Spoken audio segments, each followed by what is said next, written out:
Hello बच्चा party. ये है तुम्हारा जेई एडवांस 2026 का पेपर 2। पेपर 1 का बच्चा सॉल्यूशन हम लोग देखे हैं। अब पेपर 2 को देखो हम लोग कैसे सॉल्व कर सकते हैं। A metal wire of cross sectional area 0.5 millimeter square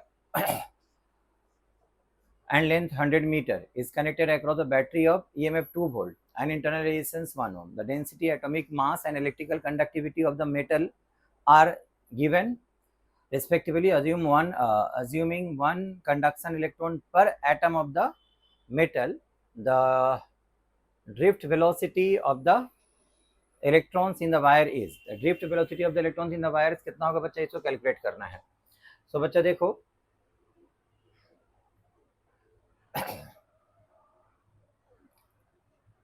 अगर हम लोग इस वायर का रेजिस्टेंस निकालें तो resistance of the wire R equal to हो जाएगा तुम्हारा rho into L by a.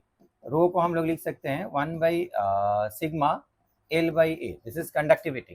ठीक है, तो कंडक्टिविटी का वैल्यू बच्चा यहाँ पर दे दिया हुआ है तुम्हारा। कंडक्टिविटी तुम्हारा यहाँ दिया हुआ है 2 इंटू 10 टू द पावर 8 और ये हो गया तुम्हारा एल। एल लेंथ दिया हुआ है 100 and divided by area. Area is given as 0.5। 0.5 और 2 को मल्टीप्लाई कर देंगे तो 1 हो जाएगा और ये वाला कैंसिल करेंगे अगर हम लोग। अच्छा, 0.5 मिलीमीटर स्क्वायर दिया हुआ है। मिलीमीटर स्क्वायर को मीटर स्क्वायर में अगर चेंज करें तो 10 टू द पावर -6 से मल्टीप्लाई करेंगे। ठीक है ना, तो 0.5 और 2 तो 1 हो गया, 10 टू द पावर -6 ऊपर गया, 10 to the power 8, 10 to the power 8 cancel हो गया तो इट बिकम्स 1 ओम। तो रेजिस्टेंस निकल गया तुम्हारा 1 ओम। तो करंट इन दी सर्किट जो फ्लो करेगा, करंट का फॉर्मूला होगा EMF divided by capital R plus small R. तो ईएमएफ का वैल्यू यहाँ पर दिया हुआ 2 volt, capital R external resistance का वैल्यू निकला 1 और internal resistance is also given as 1। तो ये हो गया 2/2 मतलब 1 एम्पीयर करंट। ठीक है, अब चूंकि ड्रिफ्ट वेलोसिटी निकालने के लिए बोला है तो हम लोग करंट का फॉर्मूला यूज कर सकते हैं N E V D into A is equal to 1 हो गया बच्चा। तो यहीं से हम लोग ड्रिफ्ट वेलोसिटी निकालेंगे तो उसके लिए हम लोग को जरूरत पड़ेगा एन ई और ए। ई हो गया चार्ज ऑफ 1 इलेक्ट्रॉन 1.6 × -19 कूलम और a area of cross section which is given as 0.5 millimetre square. ठीक है, तो हमको एन निकालना है। एन हो गया number of electrons per unit volume. तो एक एटम से बच्चा एक फ्री इलेक्ट्रॉन निकल रहा है। यहाँ से दिया हुआ है कि अज्यूमिंग कंडक्शन इलेक्ट्रॉन पर एटम ऑफ द मेटल। ठीक है, 1 कंडक्शन इलेक्ट्रॉन पर एटम ऑफ द मेटल। एक एक एटम से 1 कंडक्शन इलेक्ट्रॉन निकल रहा है जो इलेक्ट्रिसिटी को कंडक्ट करेगा। तो एन का वैल्यू अगर हम लोग निकालेंगे यहाँ से, देखो इसका एटॉमिक मास दिया हुआ है तुम्हारा 63.5 ग्राम पर मोल। तो अगर हम लोग यहाँ से लिखते हैं 63.5 ये हो गया तुम्हारा ग्राम पर मोल। तो यहाँ पर ग्राम, ग्राम को किलोग्राम में बदलो तो 10 टू द पावर -3 से मल्टीप्लाई कर दे। तो ये हो गया तुम्हारा किलोग्राम पर मोल। मोल ऊपर चला गया। ठीक है, अगर इसको मास को डेंसिटी से डिवाइड करें तो ये वॉल्यूम हो जाएगा। ठीक है, तो ये वॉल्यूम हो गया तुम्हारा पर मोल। तो ये वॉल्यूम हो गया तुम्हारा, ऊपर डेंसिटी से मल्टीप्लाई डिवाइड कर दिया तो डेंसिटी तुम्हारा दिया हुआ है 6.35 into 10 to the power 3 kg पर मीटर क्यूब। तो ये हो गया तुम्हारा वॉल्यूम पर मोल, एक मोल। अब 1 मोल में नंबर ऑफ इलेक्ट्रॉन्स कितना रहता है, एवोगाड्रोस नंबर क्या, नंबर ऑफ एटम्स कितना रहता है, एवोगाड्रोस नंबर के बराबर। तो इसको अगर हम लोग एवोगाड्रोस नंबर से मल्टीप्लाई कर दे 1 मोल के अंदर तो 6.023 इंटू 10 टू द पावर 23 इतना सारा टोटल नंबर ऑफ एटम्स मिल गया। और जितना सारा नंबर ऑफ एटम्स होगा, हर एक एटम से एक एक इलेक्ट्रॉन निकलेगा तो total number of electrons per unit volume, unit volume में नंबर ऑफ इलेक्ट्रॉन्स कितना, ये निकल गया। ठीक है, तो यूनिट वॉल्यूम में नंबर ऑफ इलेक्ट्रॉन्स का वैल्यू ये आ गया। यहाँ से अगर इसको कट करोगे तो ये हो गया तुम्हारा 10। 10 का मतलब बच्चा हो गया यहाँ पर देखो 6.023 इंटू 10 के ऊपर पावर कितना होगा, ये 10 कट गया, यहाँ पर 2 रहेगा, ये ऊपर चले गया 3, 3 और 2 5, 5 और 23 ऐड होता तो 28 हो गया। इतना सारा number of electrons per unit volume निकल गया। यूनिट वॉल्यूम में नंबर ऑफ इलेक्ट्रॉन्स तुम्हारा निकल गया। ठीक है, तो अब यहाँ से एन का वैल्यू हम लोग पुट कर सकते हैं 6.023 into 10 to the power 28। E हो गया 1.6 into 10 to the power -19। Area of cross section का वैल्यू पहले लिख देते हैं, जिसका वैल्यू हो गया 0.5 into 10 to the power -6 into V D equal to 1। ठीक है, तो वी डी का वैल्यू जो आएगा यहाँ से 10 के ऊपर पावर टोटल कितना हो रहा है ये देख लो। यहाँ पर 19, यहाँ पर 6 हो गया, 25, यहाँ पर 28, तो 10 टू द पावर 3 बचा। यहाँ नीचे लेकर के जाएंगे 10 टू द पावर 3, ऊपर करोगे तो 10 टू द पावर -3 हो जाएगा। ठीक है, और ये हो गया 6.023 इंटू 1.6 इंटू दिस वन। तो बच्चा यहाँ पर देखो 0.5 को अगर हम लोग 1/2 लिखेंगे तो ये कट जाएगा, यहाँ से ऑलमोस्ट ये 3 आया था, ठीक है। 3 को 1.6 से मल्टीप्लाई कर दोगे तो ये हो जाएगा 1/4.8। तो इसका यूनिट हो गया तुम्हारा मीटर पर सेकेंड।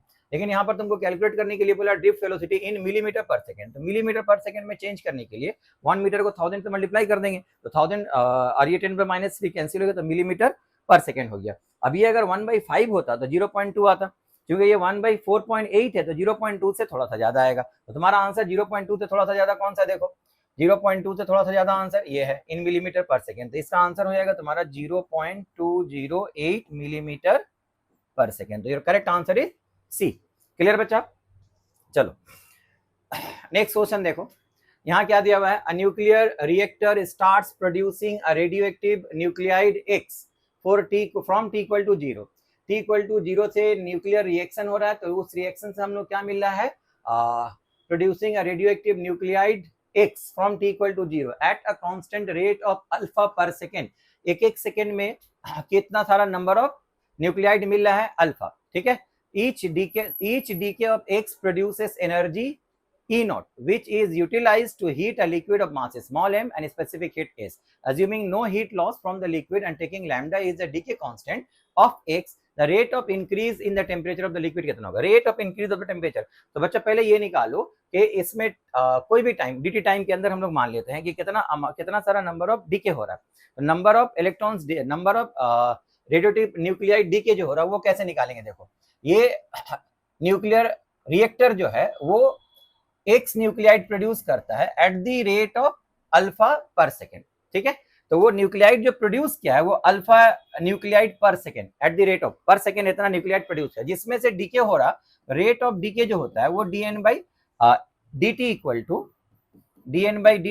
टू कितना होता है, माइनस लैम्डा इंटू एन होता है। इतना प्रोड्यूस किया जिसमें से इतना रेडियोएक्टिव एलिमेंट डीके हो रहा है, तो तुम्हारा रेट ऑफ डिसइंटीग्रेशन जो होगा वो alpha minus lambda into N हो जाएगा, ठीक है। तो यहाँ से dn by alpha minus lambda into N अगर पुट करेंगे तो यहाँ से dt निकल जाएगा। तो यहाँ से हम लोग t टाइम में कितना सारा remaining number of atom, n क्या है, नंबर ऑफ एटम्स प्रेजेंट, कितना सारा नंबर ऑफ एटम्स प्रेजेंट है उसके अंदर, वो निकाल सकते हैं हम लोग। तो number of atoms present after time t कैसे निकालेंगे हम लोग, देखो 0 इंटू टी, 0 to 2 इंटीग्रेशन करेंगे तो ये हो जाएगा इनिशियली n का वैल्यू 0 हो गया अप टू n। तो ये इंटीग्रेशन करने के बाद क्या मिलेगा बोलो, dn/n। तो इसका इंटीग्रेशन हो जाएगा log या ln alpha minus lambda n divided by minus lambda, इसमें लिमिट पुट करेंगे हम लोग, ये 0 to n हो जाएगा और यहाँ पर आएगा तुम्हारा t। सो ये अपर लिमिट अगर हम लोग पुट करेंगे तो it becomes lambda alpha minus lambda n minus ये 0 पुट कर तो माइनस लॉग अल्फा होगा, तो ये लॉग से अल्फा से डिवाइड हो जाएगा, इक्वल टू कितना हो गया, माइनस लैम्डा t, ठीक है। तो बच्चे यहाँ से हम लोग लिख सकते हैं, देखो 1 minus lambda n by alpha equal to e to the power minus lambda t हो गया। सो लैम्डा n का वैल्यू जो आएगा या n लैम्डा का जो वैल्यू आएगा that becomes equal to 1 alpha into 1 minus e to the power minus lambda t, ठीक है। तो ये हो गया तुम्हारा एक सेकेंड के अंदर नंबर ऑफ एटम्स जो डीके हो रहा है, rate of disintegration. Rate of disintegration का मतलब हो गया रेडियोएक्टिव एलिमेंट से जो डिसइंटीग्रेशन हो रहा है इन 1 सेकेंड, लैम्डा n है ना। तो लैम्डा n का जो वैल्यू आया बच्चा दिस वन, ठीक है। तो एक सेकेंड में नंबर ऑफ एटम डिसइंटीग्रेशन अगर ये होगा तो फिर बताओ कि एक सेकेंड में जितना number of atom, each number of atoms, एक सेकेंड में जो नंबर ऑफ एटम्स हो रहा है, एक सेकेंड में नंबर ऑफ एटम जो हो रहा है उसकी वजह से number of each DK of x का ईच डीके। तो dt टाइम में हम लोग मान ले कितना सारा number of atom radioactive atoms disintegration होगा, बताओ dt टाइम में। तो dt टाइम में डिसइंटीग्रेशन जो होगा वो इनटू ये तो dn/dt हो गया, ये तो dn/dt हो गया, है ना। Number of atoms disintegration in time dt time में डिसइंटीग्रेशन कितना होगा, तो alpha into 1 minus e to the power minus lambda t into dt हो जाएगा, इतना हो जाएगा, ठीक है। तो इतना सारा number of atoms dt time में डिसइंटीग्रेशन हो रहा है। अब ये जो एटम डिसइंटीग्रेट हो रहा है उसमें तुमको बोल दिया है कि each DK of x produces E not, ठीक है। तो ईच डीके अगर E नॉट एनर्जी प्रोड्यूस कर रहा है तो इतना dt टाइम में जितना डीके हो रहा है तो कितना सारा एनर्जी प्रोड्यूस करेगा, इनटू E नॉट। अब ये जो टोटल एनर्जी रिलीज हुआ, ये टोटल एनर्जी रिलीज जो हो रहा, एनर्जी रिलीज जो हुआ, ये एटम को ये एनर्जी कहाँ जा रहा है बताओ, ये एनर्जी एक लिक्विड एब्जॉर्ब कर रहा है और उसका टेम्परेचर इंक्रीज कर जा रहा है, तो उसका टेम्परेचर इंक्रीज करेगा तो this amount of energy equal to हम लोग क्या लिख सकते हैं, e not alpha 1 minus e to the power minus lambda t d t equal to, अब ये हीट जब ये एनर्जी जब हीट में कन्वर्ट होगा और कोई लिक्विड अब्जॉर्ब करेगा तो उसका टेम्परेचर इंक्रीज करेगा, टेम्परेचर इंक्रीज करेगा तो हीट लॉस का या हीट गेन का फॉर्मूला क्या लिखेंगे, M into S into change in temperature, change in temperature जो होगा ये इंक्रीज इन टेम्परेचर अगर हम लोग डी थीटा मान लेते हैं तो एम एस डी थीटा होगा, तो तुमको यहाँ से निकालने के लिए क्या बोला है, D theta by D T का वैल्यू कितना होगा, you have to find the rate of increase of temperature of the liquid, liquid का टेम्परेचर किस रेट से इंक्रीज कर रहा है, तो ये तो इंक्रीज इन टेम्परेचर हो गया, इन टाइम dt, dt से इसको डिवाइड कर दो, rate of increase of temperature हो गया, rate of increase of temperature m s यहाँ लेकर के चलाओ, तो ये alpha into e not divided by m s होगा into 1 minus e to the power minus lambda t, this is your rate of increase of temperature, rate of increase of temperature तुम्हारा आ जाएगा alpha e not by m s 1 minus e to the power lambda T, तो ये हो गया तुम्हारा correct answer, A is your correct answer, okay. Now, question number 3. A beam of polychromatic light passes through a thin prism of prism angle 6 degree. The refractive index of the material of the prism varies with wavelength lambda as n equal to this one. N is given as a lambda function of lambda, where alpha का value दे दिया हुआ है, beta का value दे दिया हुआ है, अगर लैम्डा का मिनिमम वैल्यू होगा is the wavelength, if lambda mean is the wavelength at which the angle of minimum deviation is, at which the angle of minimum deviation is, तो मिनिमम वेवलेंथ कब होगा पहले ये निकालो, ठीक है बच्चा। तो यहाँ से हम लोग लिख सकते हैं कि डेविएशन जो होगा, डेविएशन उसका फॉर्मूला क्या होता है, म्यू माइनस 1 इंटू ए, अगर ए लेस देन 10 डिग्री होता है, लेस देन 10 डिग्री का मतलब हो गया थिन प्रिज्म, थिन प्रिज्म का डेविएशन जो होता है उसका फॉर्मूला होता है म्यू माइनस 1 इंटू ए। अब यहाँ पर ये म्यू जो है ये रिफ्रैक्टिव इंडेक्स है, जो रिफ्रैक्टिव इंडेक्स यहाँ पर दिया हुआ है फंक्शन ऑफ लैम्डा, तो यहाँ म्यू की जगह हम लिख सकते हैं this one plus beta by lambda square minus 1 into A, okay. अब बच्चा देखो, अब ये डी का वैल्यू जब मिनिमम होगा तो हम लोग क्या लिख सकते हैं, for minimum value of D, sorry for minimum value of D, minimum deviation DM के लिए हम लोग क्या लिख सकते हैं बताओ, फॉर मैक्सिमम मिनिमम अगर यूज करेंगे तो मिनिमम वैल्यू ऑफ डी की वजह से हम लोग about with respect to lambda, इसका फर्स्ट ऑर्डर डेरिवेटिव का वैल्यू 0 होना चाहिए, तो हम लोग इसको with respect to lambda differentiate कर देंगे, डिफरेंशिएट करेंगे तो ये बचेगा alpha plus 1 by lambda square का डिफरेंशिएशन करोगे तो लैम्डा टू द पावर -2 हो जाएगा, -2 पहले आ गया तो ये हो गया -2 beta divided by lambda cube हो जाएगा इंटू ए रहेगा, ठीक है। तो for minimum value of D इसका वैल्यू क्या लिखना पड़ेगा, इक्वल टू 0, तो यहाँ से लैम्डा इक्वल टू कितना आ जाएगा बताओ, 2 बीटा बाई लैम्डा क्यूब, तो लैम्डा क्यूब का वैल्यू हो जाएगा 2 बीटा बाई लैम्डा, तो यहाँ पर वैल्यू पुट करो 2 इंटू बीटा, बीटा का वैल्यू दिया हुआ है तुम्हारा 0.096 डिवाइडेड बाई अल्फा, अल्फा नीचे आ जाएगा, ठीक है ना, तो अल्फा का वैल्यू दिया हुआ तुम्हारा 3, अगर ये 3 से कट करेंगे हम लोग यहाँ पर तो 0.032 आएगा, ठीक है। तो पॉइंट यहाँ से अगर हटा दोगे तो 32 इंटू 2 ये हो गया 64, नीचे रहेगा 1000, ठीक है ना, तो लैम्डा का वैल्यू हो जाएगा, इसका क्यूब रूट करो तो ये हो गया 4 डिवाइडेड बाई 10, ठीक है। अब अगर इसका सेकेंड ऑर्डर डेरिवेटिव करेंगे बच्चा तो इसका फिर से लैम्डा टू द पावर -3 आएगा, माइनस माइनस प्लस हो जाएगा, तो इसका वैल्यू पॉजिटिव होगा, ये 0 हो जाएगा, तो second order derivative greater than 0 हो गया। सेकेंड ऑर्डर डेरिवेटिव का वैल्यू अगर ग्रेटर देन 0 हो जा रहा है इसका मतलब क्या हुआ कि डी इज मिनिमम, तो डी का मिनिमम वैल्यू कब होगा, जब लैम्डा इक्वल टू 4/10 हो जाएगा, ठीक है, या 0.4 हो जाएगा। तो अगर ये लैम्डा का वैल्यू इस इक्वेशन में पुट करते हैं तो उसकी वजह से डी का जो वैल्यू मिलेगा वो मिनिमम वैल्यू मिलेगा, therefore minimum value of D जो हम लोग को निकालने के लिए बोला है वो हो जाएगा तुम्हारा कितना, यहीं से पुट करो, अल्फा इक्वल टू कितना दिया हुआ था, alpha is given as 3, lambda का वैल्यू यहां से मिल गया कितना 4/10 प्लस बीटा, बीटा हो गया तुम्हारा यहां से 0.096 डिवाइडेड बाई लैम्डा का स्क्वायर करो, तो लैम्डा का स्क्वायर करोगे तो ये हो जाएगा 16 डिवाइडेड बाई 100, 100 ऊपर चला जाएगा, ठीक है, -1 इंटू ए का वैल्यू दिया हुआ 6 डिग्री, तो यहाँ पर 6 डिग्री कर दो, ये हो गया 3 4 12/10 तो 1.2 हो गया। यहाँ से अगर हम लोग कट करेंगे तो 2 0 यहाँ से कैंसिल हो जाएगा, तो ये 9.6 रहेगा, तो 16 से अगर 16 से डिवाइड करोगे तो कितना हो गया 0.6 हो गया, -1 है ना, इंटू 6 डिग्री, तो ये हो गया 1.2 - 1.2 प्लस 0.6, तो 0.8 हो गया, और ये हो गया 6 डिग्री, तो इसको मल्टीप्लाई करेंगे तो ये हो गया 4.8 डिग्री, तो your correct answer becomes this one, ये हो गया तुम्हारा करेक्ट आंसर। क्लियर बच्चा, चलो नेक्स्ट क्वेश्चन देखते हैं। ये क्वेश्चन बच्चा तुमको दिया हुआ था, देखो a particle of mass m and angular momentum L is moving in a circular orbit of radius r naught under the influence of an attractive force F equal to minus k by r square r cap. ठीक है, चलो. Keeping its angular momentum unchanged, the particle is displaced radially by a small distance del r, which is less than r naught, very small, due to which its radial distance varies periodically. Radial distance जो है वो periodically vary करने लगा. The corresponding time period is, time period कितना होगा?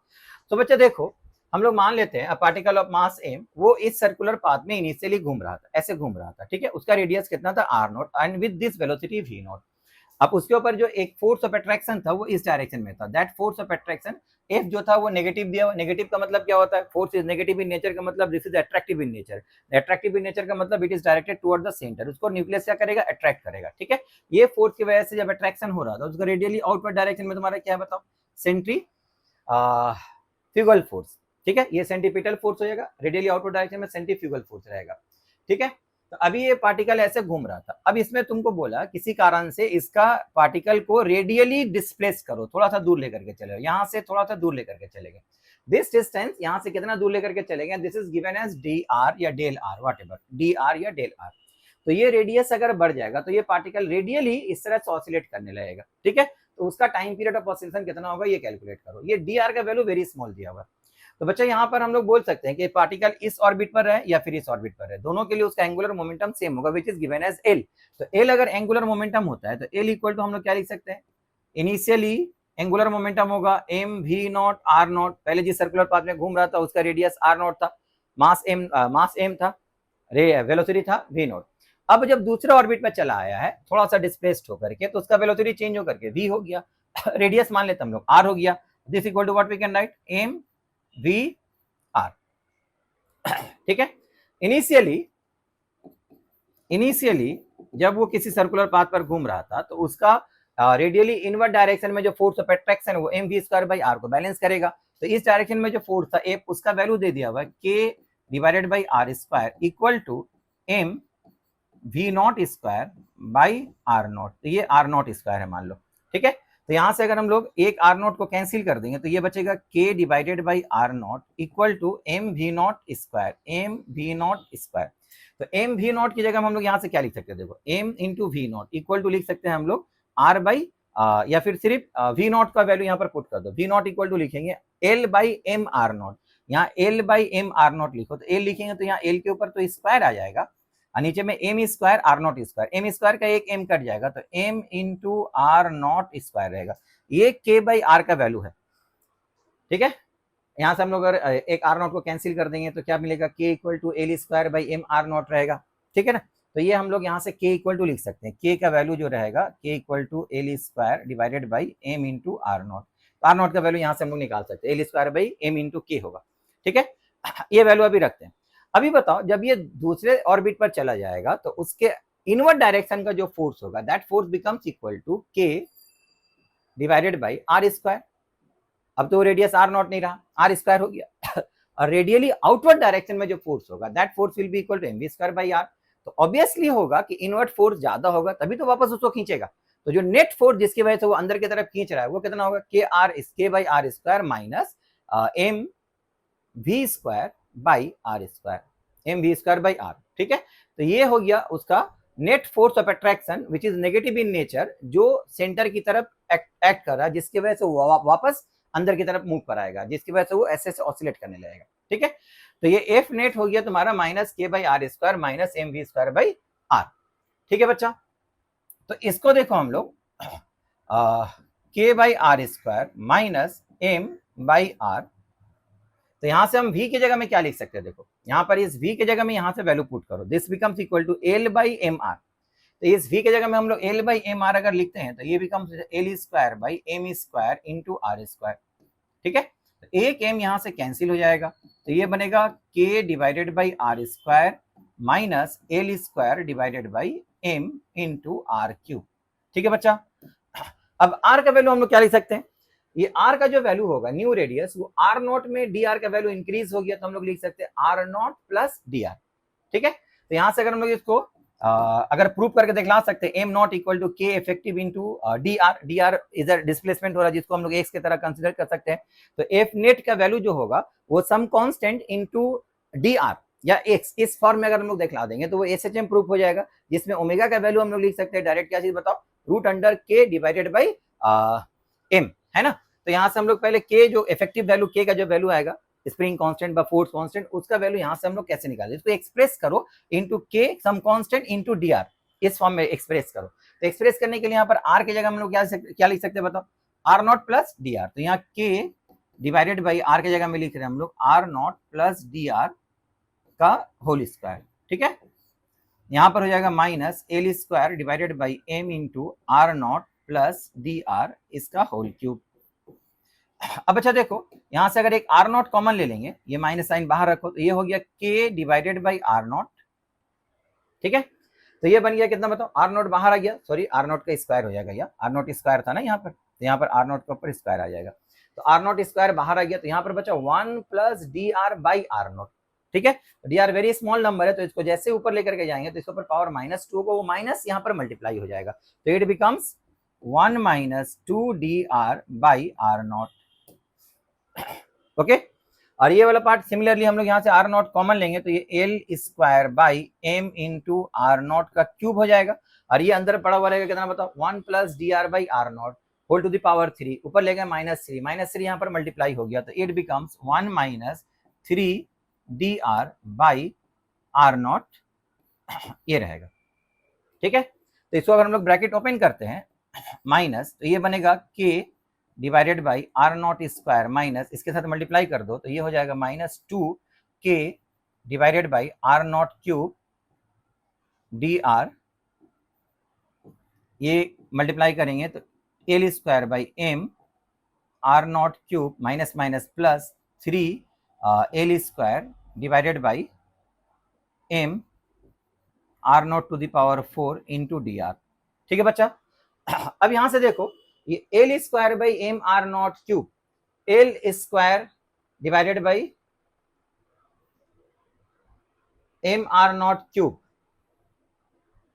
अच्छा यहाँ M L square by M R naught cube अगर करते हैं यहाँ पर, ठीक है, तो क्या बचता है यहाँ पर K by R square, R naught square होगा ना, यहाँ इस आर नॉट का दोनों तरफ मल्टीप्लाई कर दो, L square by M R naught cube equal to K by R naught square, तो L square by M R naught cube equal to K by R naught square, तो ये term और ये टर्म कैंसिल हो जाएगा, ठीक है। तो यहाँ पर बचा हुआ रहेगा तुम्हारा this one and this one, तो यहाँ से हम लोग देखो पुट कर सकते हैं L square by M R naught cube, उसकी जगह में क्या लिख सकते हैं, या फिर ये वाला तुम लोग बोलो L square divided by M R naught cube, उसकी जगह हम लोग क्या लिखेंगे के बाई आर नॉट स्क्वायर, अगर यहाँ क्यूब करेंगे तो यहाँ आर स्क्वायर होगा, या फिर यहाँ पर आर टू द पावर 4 कर दो, यहाँ देखो आर टू द पावर 4 है, L square by M R naught to the power 4, L square by M R naught to the power 4, power 4 करेंगे तो के बाई आर नॉट क्यूब हो जाएगा यहाँ पर, है ना, तो यहाँ पर K by R naught cube put कर दो, तो यहाँ से आ जाएगा नेट फोर्स का जो वैल्यू होगा, नेट फोर्स का जो वैल्यू आएगा माइनस, ये हो गया तुम्हारा -2 के बाई आर नॉट क्यूब, और ये हो गया प्लस, देखो L square by M R naught cube, L square by M R naught cube की जगह पावर 4 करो, डायरेक्ट पावर 4 का वैल्यू लिखो, तो यहाँ पर आ जाएगा दोनों तरफ R square R naught square से मल्टीप्लाई करो, तो ये हो गया के बाई आर नॉट क्यूब, ठीक है। तो यहाँ पर लिख सकते हैं हम लोग 3 इंटू के बाई आर नॉट क्यूब, और डी आर को हम लोग बाहर कॉमन ले लेते हैं, तो इसको अगर हम लोग एलसीएम लेंगे तो यहाँ से ये वैल्यू आएगा आर नॉट क्यूब एलसीएम लो, तो ये हो गया K divided by R naught cube, ठीक है, इंटू डी आर, ठीक है बच्चा। तो ये हो गया तुम्हारा F not in the form of minus के इंटू डी आर, तो यही तुम्हारा हो गया स्प्रिंग कांस्टेंट या फोर्स कांस्टेंट का वैल्यू। तो यहाँ पर अगर हम लोग ओमेगा स्क्वायर का वैल्यू लिखें, ओमेगा स्क्वायर इक्वल टू होगा के इफेक्टिव डिवाइडेड बाई एम, तो के इफेक्टिव ये रहा divided by M R naught cube हो जाएगा, ठीक है। तो यहाँ से हम लोगों को ऑप्शन में देखो आर नॉट कहीं नहीं दिया हुआ है, तो हमको आर नॉट को एलिमिनेट करना पड़ेगा, वो आर नॉट को एलिमिनेट करने के लिए हम लोग ये रिलेशन यूज करेंगे, देखो K equal to L square by M R naught आया था, तो R naught equal to L square by M K हो जाएगा, ठीक है। आर नॉट इक्वल टू यहाँ से पुट करो, R naught equal to L square के ऊपर पावर क्यूब होगा, तो एल टू द पावर 6 हो जाएगा, यहाँ पर देखो यहाँ एल स्क्वायर दिया हुआ था, आर नॉट की जगह में लिखेंगे L square by M K, L square का क्यूब हुआ R to L to the power 6 by M K, by M K, इसके नीचे में एम के ऊपर चला जाएगा तो के यहाँ पर रहा, एम के का क्यूब करो तो एम क्यूब के क्यूब होगा, ठीक है ना। एक एम कैंसिल कर दो तो यहाँ पर बचा M square K to the power 4 by L to the power 6, ये ओमेगा स्क्वायर का वैल्यू आया, तो ओमेगा का वैल्यू आएगा कितना, रूट करो तो ये एम हो गया, ये के स्क्वायर हो गया, ये एल का वैल्यू 3 हो गया, एल क्यूब, ठीक है। ओमेगा का वैल्यू अगर ये आ जाएगा तो फिर टाइम पीरियड निकालेंगे तो 2 पाई बाई टी यहाँ पर पुट करेंगे तो टी का वैल्यू हो जाएगा 2 pi L cube divided by M into K square, ठीक है। तो ये तुम्हारा टाइम पीरियड बन जाएगा, तो टाइम पीरियड का तुम्हारा करेक्ट इक्वेशन जाएगा 2 pi L cube by M K square, M K square, M K square, देखो यहाँ 3 एम के स्क्वायर है, ये एम के स्क्वायर है, तो ये तुम्हारा करेक्ट आंसर हो जाएगा। क्लियर बच्चा? ये सिंगल चॉइस करेक्ट आंसर जो था, ये 4 क्वेश्चन था। अब देखो ये आ गया तुम्हारा मल्टीपल चॉइस, इसमें से करेक्ट ऑप्शन कौन कौन सा है ये हम लोगों को निकालना है। तो रे ऑप्टिक्स प्रिज्म का क्वेश्चन बच्चा दिया हुआ है, consider 2 isosceles prism 1 and 2 with prism angle A1 and A2 and refractive indices N1 and N2 respectively as shown in the figure. The faces A1 B1 and A2 BT are parallel, A2 B2 are parallel to each other and perpendicular to the mirror M. ये यहाँ एक mirror रखा हुआ है, ये A1 B1 हो गया बच्चा, देखो A1 B1 A2 B2 ये दोनों पैरेलल है, दोनों इसके ऊपर परपेंडिकुलर है, इसका मतलब इसको अगर हम लोग प्रोड्यूस करेंगे तो ये एंगल 90 डिग्री होगा, इसको प्रोड्यूस करेंगे तो ये एंगल भी 90 डिग्री होगा, ठीक है। ये लाइन पूरा इसके ऊपर परपेंडिकुलर है, तो इसका मतलब क्या हुआ, इसके ऊपर अगर परपेंडिकुलर ड्रॉ करोगे तो मिरर का पैरेलल होगा, इसके ऊपर परपेंडिकुलर ड्रॉ करोगे तो मिरर का पैरेलल होगा, तो ये एंगल अगर E1 है तो this angle is also E1, ये एंगल I2 है तो this angle is also I2, ठीक है। तो हम लोग बोल सकते हैं कि यहाँ से E1 और I2 का जो वैल्यू होगा they must be same, because light जब यहाँ से रिफ्लेक्ट होकर के यहाँ जाता है तो इसका angle of incidence, angle of reflection भी सेम होता है, और angle with the mirror on both side ये भी सेम होता है, ठीक है ना। तो यहाँ से हम लोग बोल सकते हैं कि E1 का जो वैल्यू होगा वो I2 का वैल्यू के बराबर होगा according to that given diagram. जो डायग्राम यहाँ पर दिया हुआ उसके अकॉर्डिंगली हम लोग हमेशा लिख सकते हैं कि E1 और I2 का वैल्यू सेम होगा। उसके आगे क्या बोलता है देखो, if the ray of light is incident on the face A1 C1, A1 C1, A1 C1 तुम्हारा हो गया, ये हो गया तुम्हारा A1 C1, लाइट यहाँ इंसिडेंट हुआ, यहाँ निकला, रिफ्लेक्ट होकर गया, यहाँ से बाहर निकल गया, and emerges from the face A2 C2, then the correct statements are, correct statement इसमें तो कौन सा हो सकता है, चलो देखते हैं। पहला स्टेटमेंट क्या दिया हुआ है, if both the prism are at minimum deviation condition, minimum deviation condition अगर दोनों प्रिज्म में होगा तो हम लोग मिनिमम डेविएशन के कंडीशन में I1 इक्वल टू E1 लिख सकते हैं, ठीक है। पहला कंडीशन ए के लिए हम लोग चेक कर रहे हैं, तो I1 इक्वल टू E1 होगा और I2 इक्वल टू E2 होगा। I2 का वैल्यू किसके बराबर होगा, I2 के वैल्यू E2 के बराबर होगा, और यहाँ हम लोग देखें कि E1 का जो वैल्यू होगा वो I2 के बराबर है, दैट मीन्स वी कैन से I1 और I2 आर सेम, ठीक है। और मिनिमम डेविएशन के लिए एंगल ऑफ इंसिडेंस निकालने का फॉर्मूला बच्चा क्या था बताओ, sine I equal to mu sine A by 2, ये था, ठीक है ना। तो यहाँ पर I1 लिखोगे तो ये वाला एंगल हो जाएगा तुम्हारा A1 बाई 2, और साइन I2 इक्वल टू अगर हम लोग लिखते हैं साइन I2 इक्वल टू, तो ये हो जाएगा म्यू 2, ये हो गया इसके लिए N1, सॉरी ये N1 दिया हुआ है तुम्हारा, this is not mu, this is given as N1, तो ये हो गया N1 साइन ए बाई 2, और ये हो गया तुम्हारा N2 साइन ए बाई 2, ये हो गया तुम्हारा N2 sine A2 by 2, okay. क्योंकि यहाँ पर I1 और I2 का वैल्यू सेम होगा, दोनों में मिनिमम डेविएशन होगा, साइन I1 और साइन I2 का वैल्यू भी सेम होगा, तो यहाँ से हम लोग लिख सकते हैं N1 sine A1 by 2 equal to N2 sine A2 by 2। तो हमारा पहला रिलेशन जो होगा N2 बाई N1 वो sine A1 by 2 divided by sine A2 by 2 के बराबर होगा, ठीक है। तो N2 by N1 equal to sine A1 by 2 divided by sine A2 by 2, ये condition if both the prism are at minimum deviation then ये correct होगा, this is your correct, ठीक है। दूसरा बोला if prism 2 is at minimum deviation, अगर prism 2 सिर्फ prism 2 में मिनिमम डेविएशन होगा, यानी I2 इक्वल टू E2 अगर होता है, I2 इक्वल टू E2 अगर होता है, then sine I1 equal to N2 sine A2 by 2 is true, always true होगा या नहीं होगा बताओ, ये तो करेक्ट हो गया। अब बी चेक करते हैं हम लोग, तो तुमको बोल दिया है कि अगर सिर्फ मिनिमम डेविएशन प्रिज्म 2 में होता है, प्रिज्म 2 का मिनिमम डेविएशन का मतलब क्या हो गया, I2 का वैल्यू E2 के बराबर होगा, और I2 का वैल्यू E2 के बराबर होगा, और I2 is equal to E1, I2 is equal to E1 ये दिया हुआ है, और E1 is equal to I1। इसका मतलब साइन I1 और साइन I2 दोनों का वैल्यू सेम होगा। तो यहाँ साइन I1 इक्वल टू जो लिखे हम लोग उसको साइन I2 के बराबर लिख सकते हैं, और साइन I2 इक्वल टू जो लिखे उसको साइन I1 के बराबर लिख सकते हैं। तो यहाँ पर हम लोग साइन I2 की जगह में साइन I1 पुट कर सकते हैं। तो sine I1 equal to N2 into sine A2 by 2 होगा। तो दिस इज ऑलवेज करेक्ट। ठीक है, तो ये करेक्ट हो गया तुम्हारा, बी इज ऑलवेज करेक्ट। अब सी देखो, if both the prism 1 and 2 are thin and are at minimum deviation condition with angle of deviation del m1 plus and del m2 respectively, then theta equal to क्या होगा। ठीक है, चलो इससे पहले ये वाला देखते हैं। if prism 1 is at minimum deviation condition, prism 1 में अगर minimum deviation होता है तो फिर क्या हम sin I2 equal to n1 sin a1 by 2 लिख सकते हैं। prism 1 में अगर minimum deviation होगा, मतलब B हम लोग देखते हैं, prism 1 का minimum deviation का मतलब हो गया I1 equal to E1 होगा। ठीक है, I1 इक्वल टू E1 होगा। प्रिज्म 1 मिनिमम डेविएशन का मतलब हो गया तुम्हारा I1 इक्वल टू E1। अब E1 का वैल्यू तुम्हारा किसके बराबर था? E1 का वैल्यू तुम्हारा I2 के बराबर था। E1 is equal to I2। तो अच्छा बच्चा, एक गड़बड़ हो गया यहाँ पर। 2 में अगर मिनिमम डेविएशन होता है तो I2 इक्वल टू E2 होगा, और E2 is not equal to, और या फिर I2 equal to E2 equal to E1, लेकिन E1 इक्वल टू I1 नहीं ले सकते हम लोग। E1 इक्वल टू I1 कब होगा बताओ? E1 इक्वल टू I1 नहीं होगा। E1 इक्वल टू I1 कब हो सकता है बताओ? E1 इक्वल टू I1 तब होता जब ये प्रिज्म में भी मिनिमम डेविएशन होता, लेकिन सिर्फ मिनिमम डेविएशन यहाँ होगा तो E2 I2 के बराबर होगा, और I2 जो है वो E1 के बराबर हो सकता है, लेकिन E1 is not equal to I1 because in this case there is no minimum deviation. तो यहाँ पर हम लोग sign I2 equal to sign I1 नहीं लिख सकते, sign I2 equal to sign I1 नहीं लिख सकते। तो ये हम लोग नहीं लिख सकते, ये हम लोग नहीं लिख सकते। तो ये तुम्हारा करेक्ट आंसर नहीं होगा, बी यहाँ पर करेक्ट आंसर नहीं होगा, बी इज नॉट करेक्ट।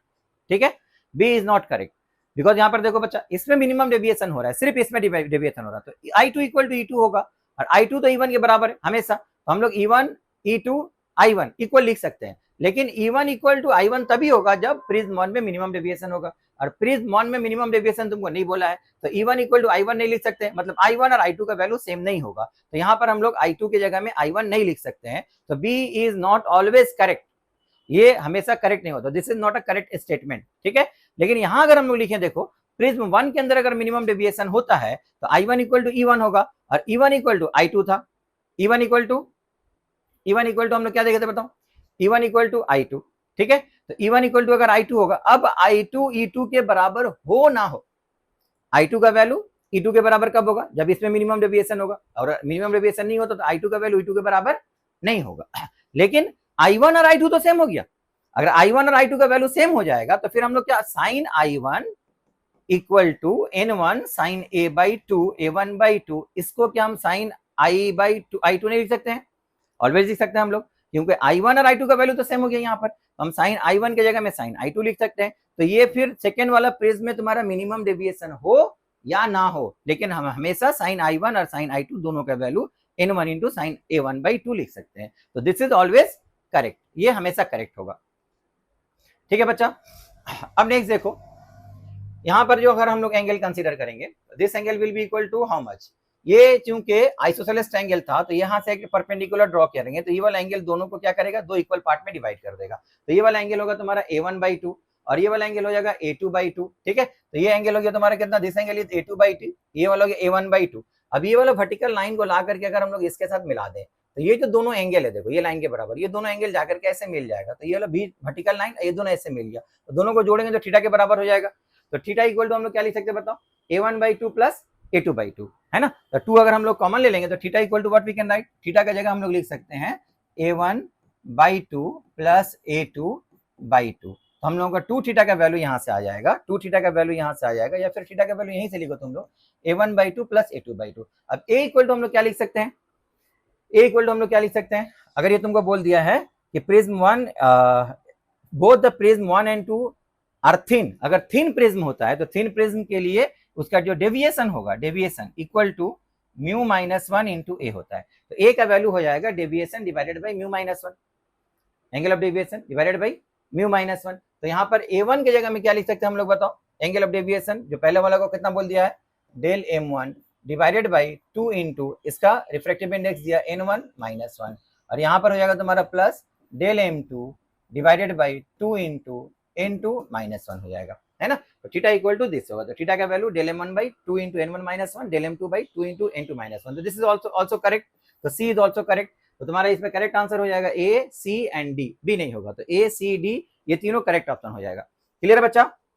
चलो नेक्स्ट क्वेश्चन देखो, क्वेश्चन नंबर 6।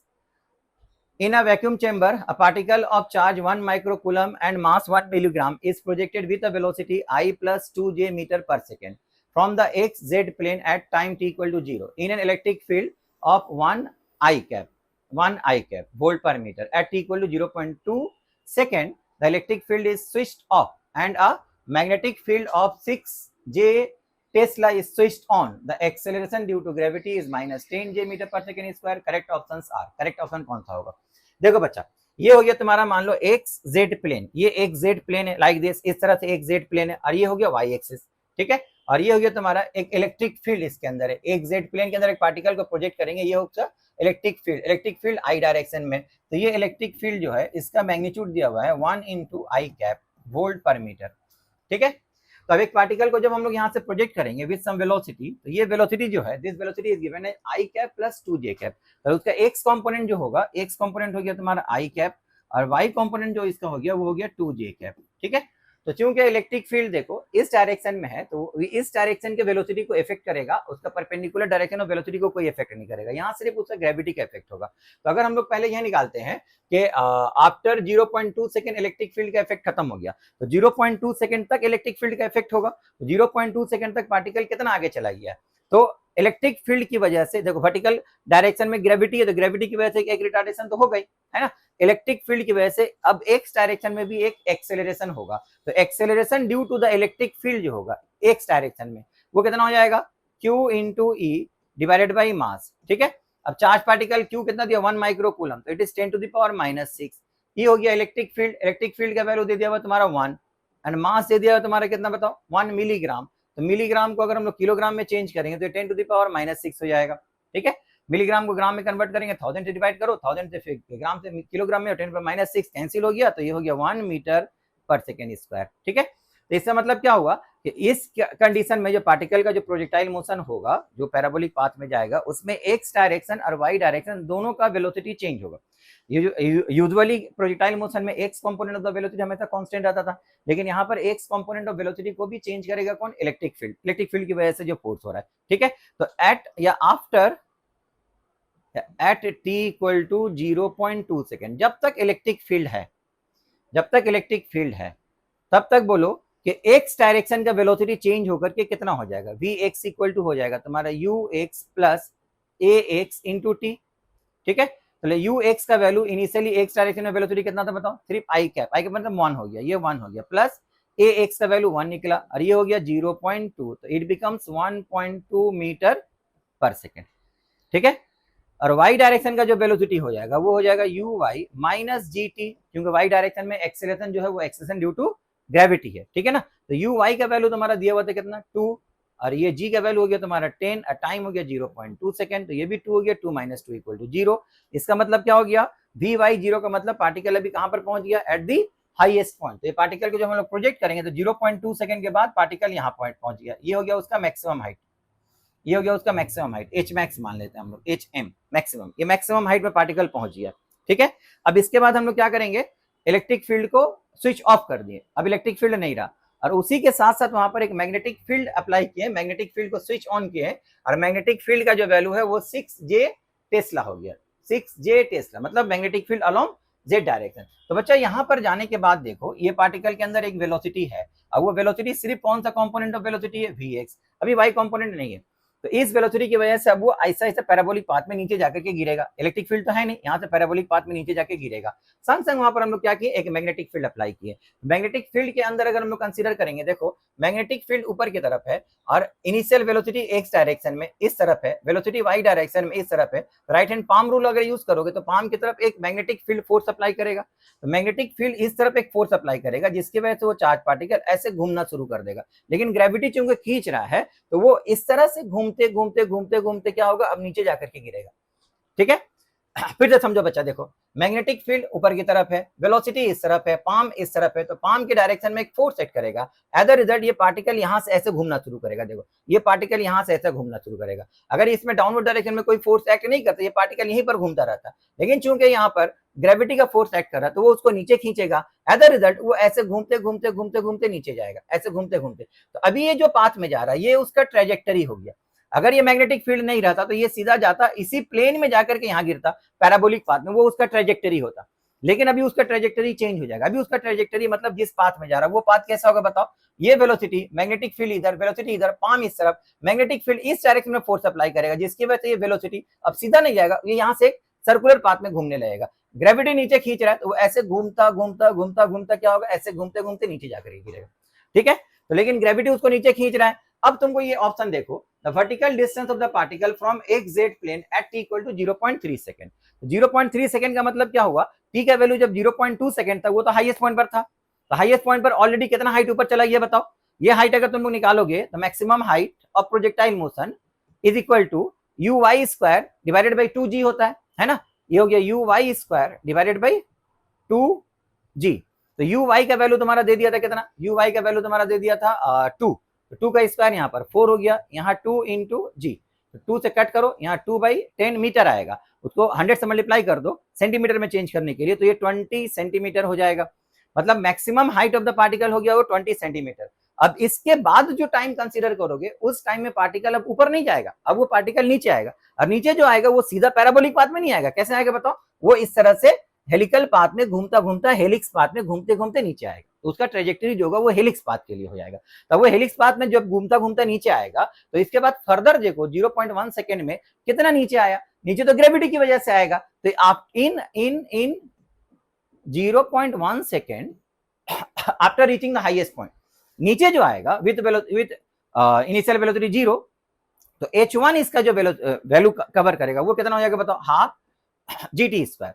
जी हो गया 10, टी हो गया 0.1 इंटू 0.1, तो बच्चा 1.10 के लिए कैंसिल हो जाएगा, तो ये 1/20 हो गया, 1/20 मीटर, उसको 100 से मल्टीप्लाई कर दो तो 100/20 मतलब 5 सेंटीमीटर हो गया, तो वो 5 सेंटीमीटर नीचे चला आया। तो अभी उसका हाइट जो होगा वो 20 metre 20 centimetre minus 5 centimetre, that means what 15 centimetre from the ground. ठीक है, हाईएस्ट पॉइंट पर गया, उसके बाद ये घूमते घूमते नीचे आ रहा था, कितना नीचे आ गया बताओ, 5 सेंटीमीटर नीचे आ गया। तो अभी उसका हाइट जो होगा above the ground that is equal to 15 centimetre. यहां पर दे दिया हुआ है the vertical distance of the particle from the X Z plane, इस एक्स-जेड प्लेन से कितना हाइट ऊपर है, that is equal to 15 centimetre, 15 centimetre. इसका मतलब क्या हो गया, दिस इज करेक्ट। अब बच्चा वो घूमते घूमते घूमते जब नीचे आएगा तो ग्रेविटी उसको नीचे लेकर के आ रहा था, ग्रेविटी अगर नीचे लेकर के आएगा तो जितना टाइम उसको ऊपर जाने में लगा तो उतना टाइम नीचे आने में लगेगा। ऊपर गया था कितना टाइम 0.2 सेकंड, नीचे आएगा कितना टाइम 0.2 सेकंड, तो टोटल टाइम कितना लगा 0.4 सेकंड। 0.4 सेकंड के बाद वापस वो एग्जैक्ट प्लेन में रिटर्न करेगा। तो यहाँ तुमको सेकंड ऑप्शन में बोला है vertical distance of the particle from exact plane at equal to 0.4 second is 10 centimetre, which is totally wrong. ठीक है, क्योंकि 0.4 सेकंड के बाद वो वापस एक्जेक्ट प्लेन के ऊपर रीच करेगा, तो उसका उस वक्त वर्टिकल हाइट 0 हो जाएगा, तो ये तुम्हारा गलत हो गया, बी इज नॉट करेक्ट। फिर क्या बोल रहा है, the radius of the trajectory of the particle for T greater than 0.2 second, तो टी 0.2 सेकंड से बड़ा पूछा है, तो 0.2 सेकंड के बाद बच्चा उसका पाथ जो होगा वो ऐसे घूमते घूमते नीचे जा रहा है ना, तो उसका जो ट्रेजेक्टरी का मतलब क्या, वो हेलिकल पाथ, वो हेलिकल पाथ का जो रेडियस होता है, radius of after t greater than 0.2 second, इस वक्त जिस सर्कुलर पाथ में घूमेगा उसका रेडियस निकालने का डायरेक्ट फॉर्मूला क्या होता है बताओ, m v divided by q b. ठीक है, आर इक्वल टू हो जाएगा तुम्हारा m v divided by q b. अच्छा, m v by q b इसका वैल्यू पुट करो, एम का वैल्यू दिया हुआ तुम्हारा कितना, मास इज 1 मिलीग्राम, 1 मिलीग्राम को अगर हम लोग चेंज कर लेंगे तो 10 टू द पावर -6 हो जाएगा। वी वेलोसिटी अभी कौन सा वेलोसिटी है, जिस वेलोसिटी के साथ वो मूव कर रहा है that is the velocity at the highest point which is equal to vx, है ना। इसी वेलोसिटी के साथ वो हेलिकल पाथ में घूमते घूमते नीचे आएगा, तो vx का जो वैल्यू आएगा यहाँ पर that is equal to vx का जो वैल्यू आया था वो 1.2, तो इसका वैल्यू हो जाएगा 1.2 divided by q, q is the charge which is again 10 to the power -6 into b, b is the magnetic field which is equal to 6, ये वैल्यू हो गया बच्चा 6, तो ये कैंसिल हो जाएगा, तो ये हो गया 1.2 डिवाइडेड बाई 6 मीटर। इसको 100 से मल्टीप्लाई कर दो तो ये 6 कैंसिल हो जाएगा, कितना हो गया बताओ, 6 इन 0.2 इंटू 100 मीन्स 20 सेंटीमीटर। 20 सेंटीमीटर हो जाएगा तुम्हारा रेडियस ऑफ द ट्रेजेक्टरी। तो ट्रेजेक्टरी जिस ट्रेजेक्टरी पाथ में वो घूमते घूमते नीचे आएगा, हाईएस्ट पॉइंट पर चला गया, हाईएस्ट पॉइंट पर जाने के बाद क्या होगा बताओ, हाईएस्ट पॉइंट पर जाने के बाद उसका इलेक्ट्रिक फील्ड नहीं है, मैग्नेटिक फील्ड हुआ, तो मैग्नेटिक फील्ड उसको क्या करेगा, ये ऐसे घूमते घूमते घूमते घूमते नीचे आएगा, ऐसे घूमते घूमते नीचे आएगा। ठीक है, तो वो जिस ट्रेजेक्टरी में घूमते घूमते नीचे आ रहा, उस ट्रेजेक्टरी का रेडियस जो होगा is equal to 20 centimetre. The radius of the trajectory of the particle for t greater than 0.2 second is 20 centimetre. तो this is the correct answer. ठीक है, 20 सेंटीमीटर आ रहा, तो ये करेक्ट हो गया।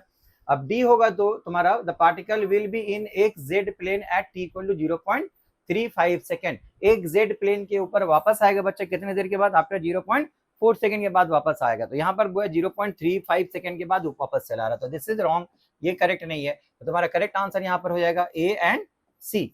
क्लियर बच्चा, चलो नेक्स्ट क्वेश्चन देखो। Two charges Q1 and Q2 are placed at the point P1 and P2 respectively in the XY plane, XY plane में रखा हुआ है, where A, B are not equal to 0, M not equal to 0 and 1, 1 भी नहीं है 0 भी नहीं है। V1 is the potential at the point in the XY plane due to the charge Q1 and V2 is the potential at that point due to the charge Q2। Correct statement for the point eight which V1 and V2, V1 और V2 का दोनों का value same कर दो। मान लो बच्चे XY plane में यहाँ पर दो चार्जेस रखे हैं, यहाँ Q1 Q का वैल्यू के बराबर है, Q2 MQ के वैल्यू के बराबर है। इस पॉइंट का कोऑर्डिनेट है MA, MB, इस पॉइंट का कोऑर्डिनेट है A, B। तो तुमको बोला है locus of the point P कितना होगा, इस पॉइंट का कोऑर्डिनेट मान लेते हैं हम लोग XY, इस P पॉइंट पर दोनों चार्ज के लिए पोटेंशियल सेम होगा। तो पोटेंशियल का फॉर्मूला क्या लिख सकते हैं बच्चा, इसके लिए अगर पोटेंशियल का फॉर्मूला लिखोगे तो ये हो जाएगा K small q divided by P1 से लेकर के P तक का डिस्टेंस। ठीक है, ये डिस्टेंस का फॉर्मूला यहाँ से अगर हम लोग लिखेंगे तो इसको हम लोग लिख सकते हैं x माइनस a इसका whole square plus y minus b इसका होल स्क्वायर, इसके ऊपर रूट रहेगा। ठीक है, और यहाँ पर अगर पोटेंशियल इसके लिए लिखेंगे तो क्या लिखना पड़ेगा, k into m q divided by this becomes x minus m a इसका होल स्क्वायर होगा plus y minus m b इसका होल स्क्वायर होगा, इसके ऊपर रूट होगा, है ना। तो बोथ साइड से बच्चा देखो के क्यू कैंसिल होगा, स्क्वायरिंग करेंगे तो यहाँ पर एम स्क्वायर होगा जो कि इसके साथ मल्टीप्लाई होगा और ये पूरा चीज यहाँ मल्टीप्लाई हो जाएगा। ठीक है, तो यहाँ हम लोग इसको लिख सकते हैं x माइनस एम ए इसका whole square plus y minus m b इसका whole square equal to m square into ये रहा यहाँ से x माइनस ए का whole square plus y minus b का होल स्क्वायर। क्लियर बच्चा।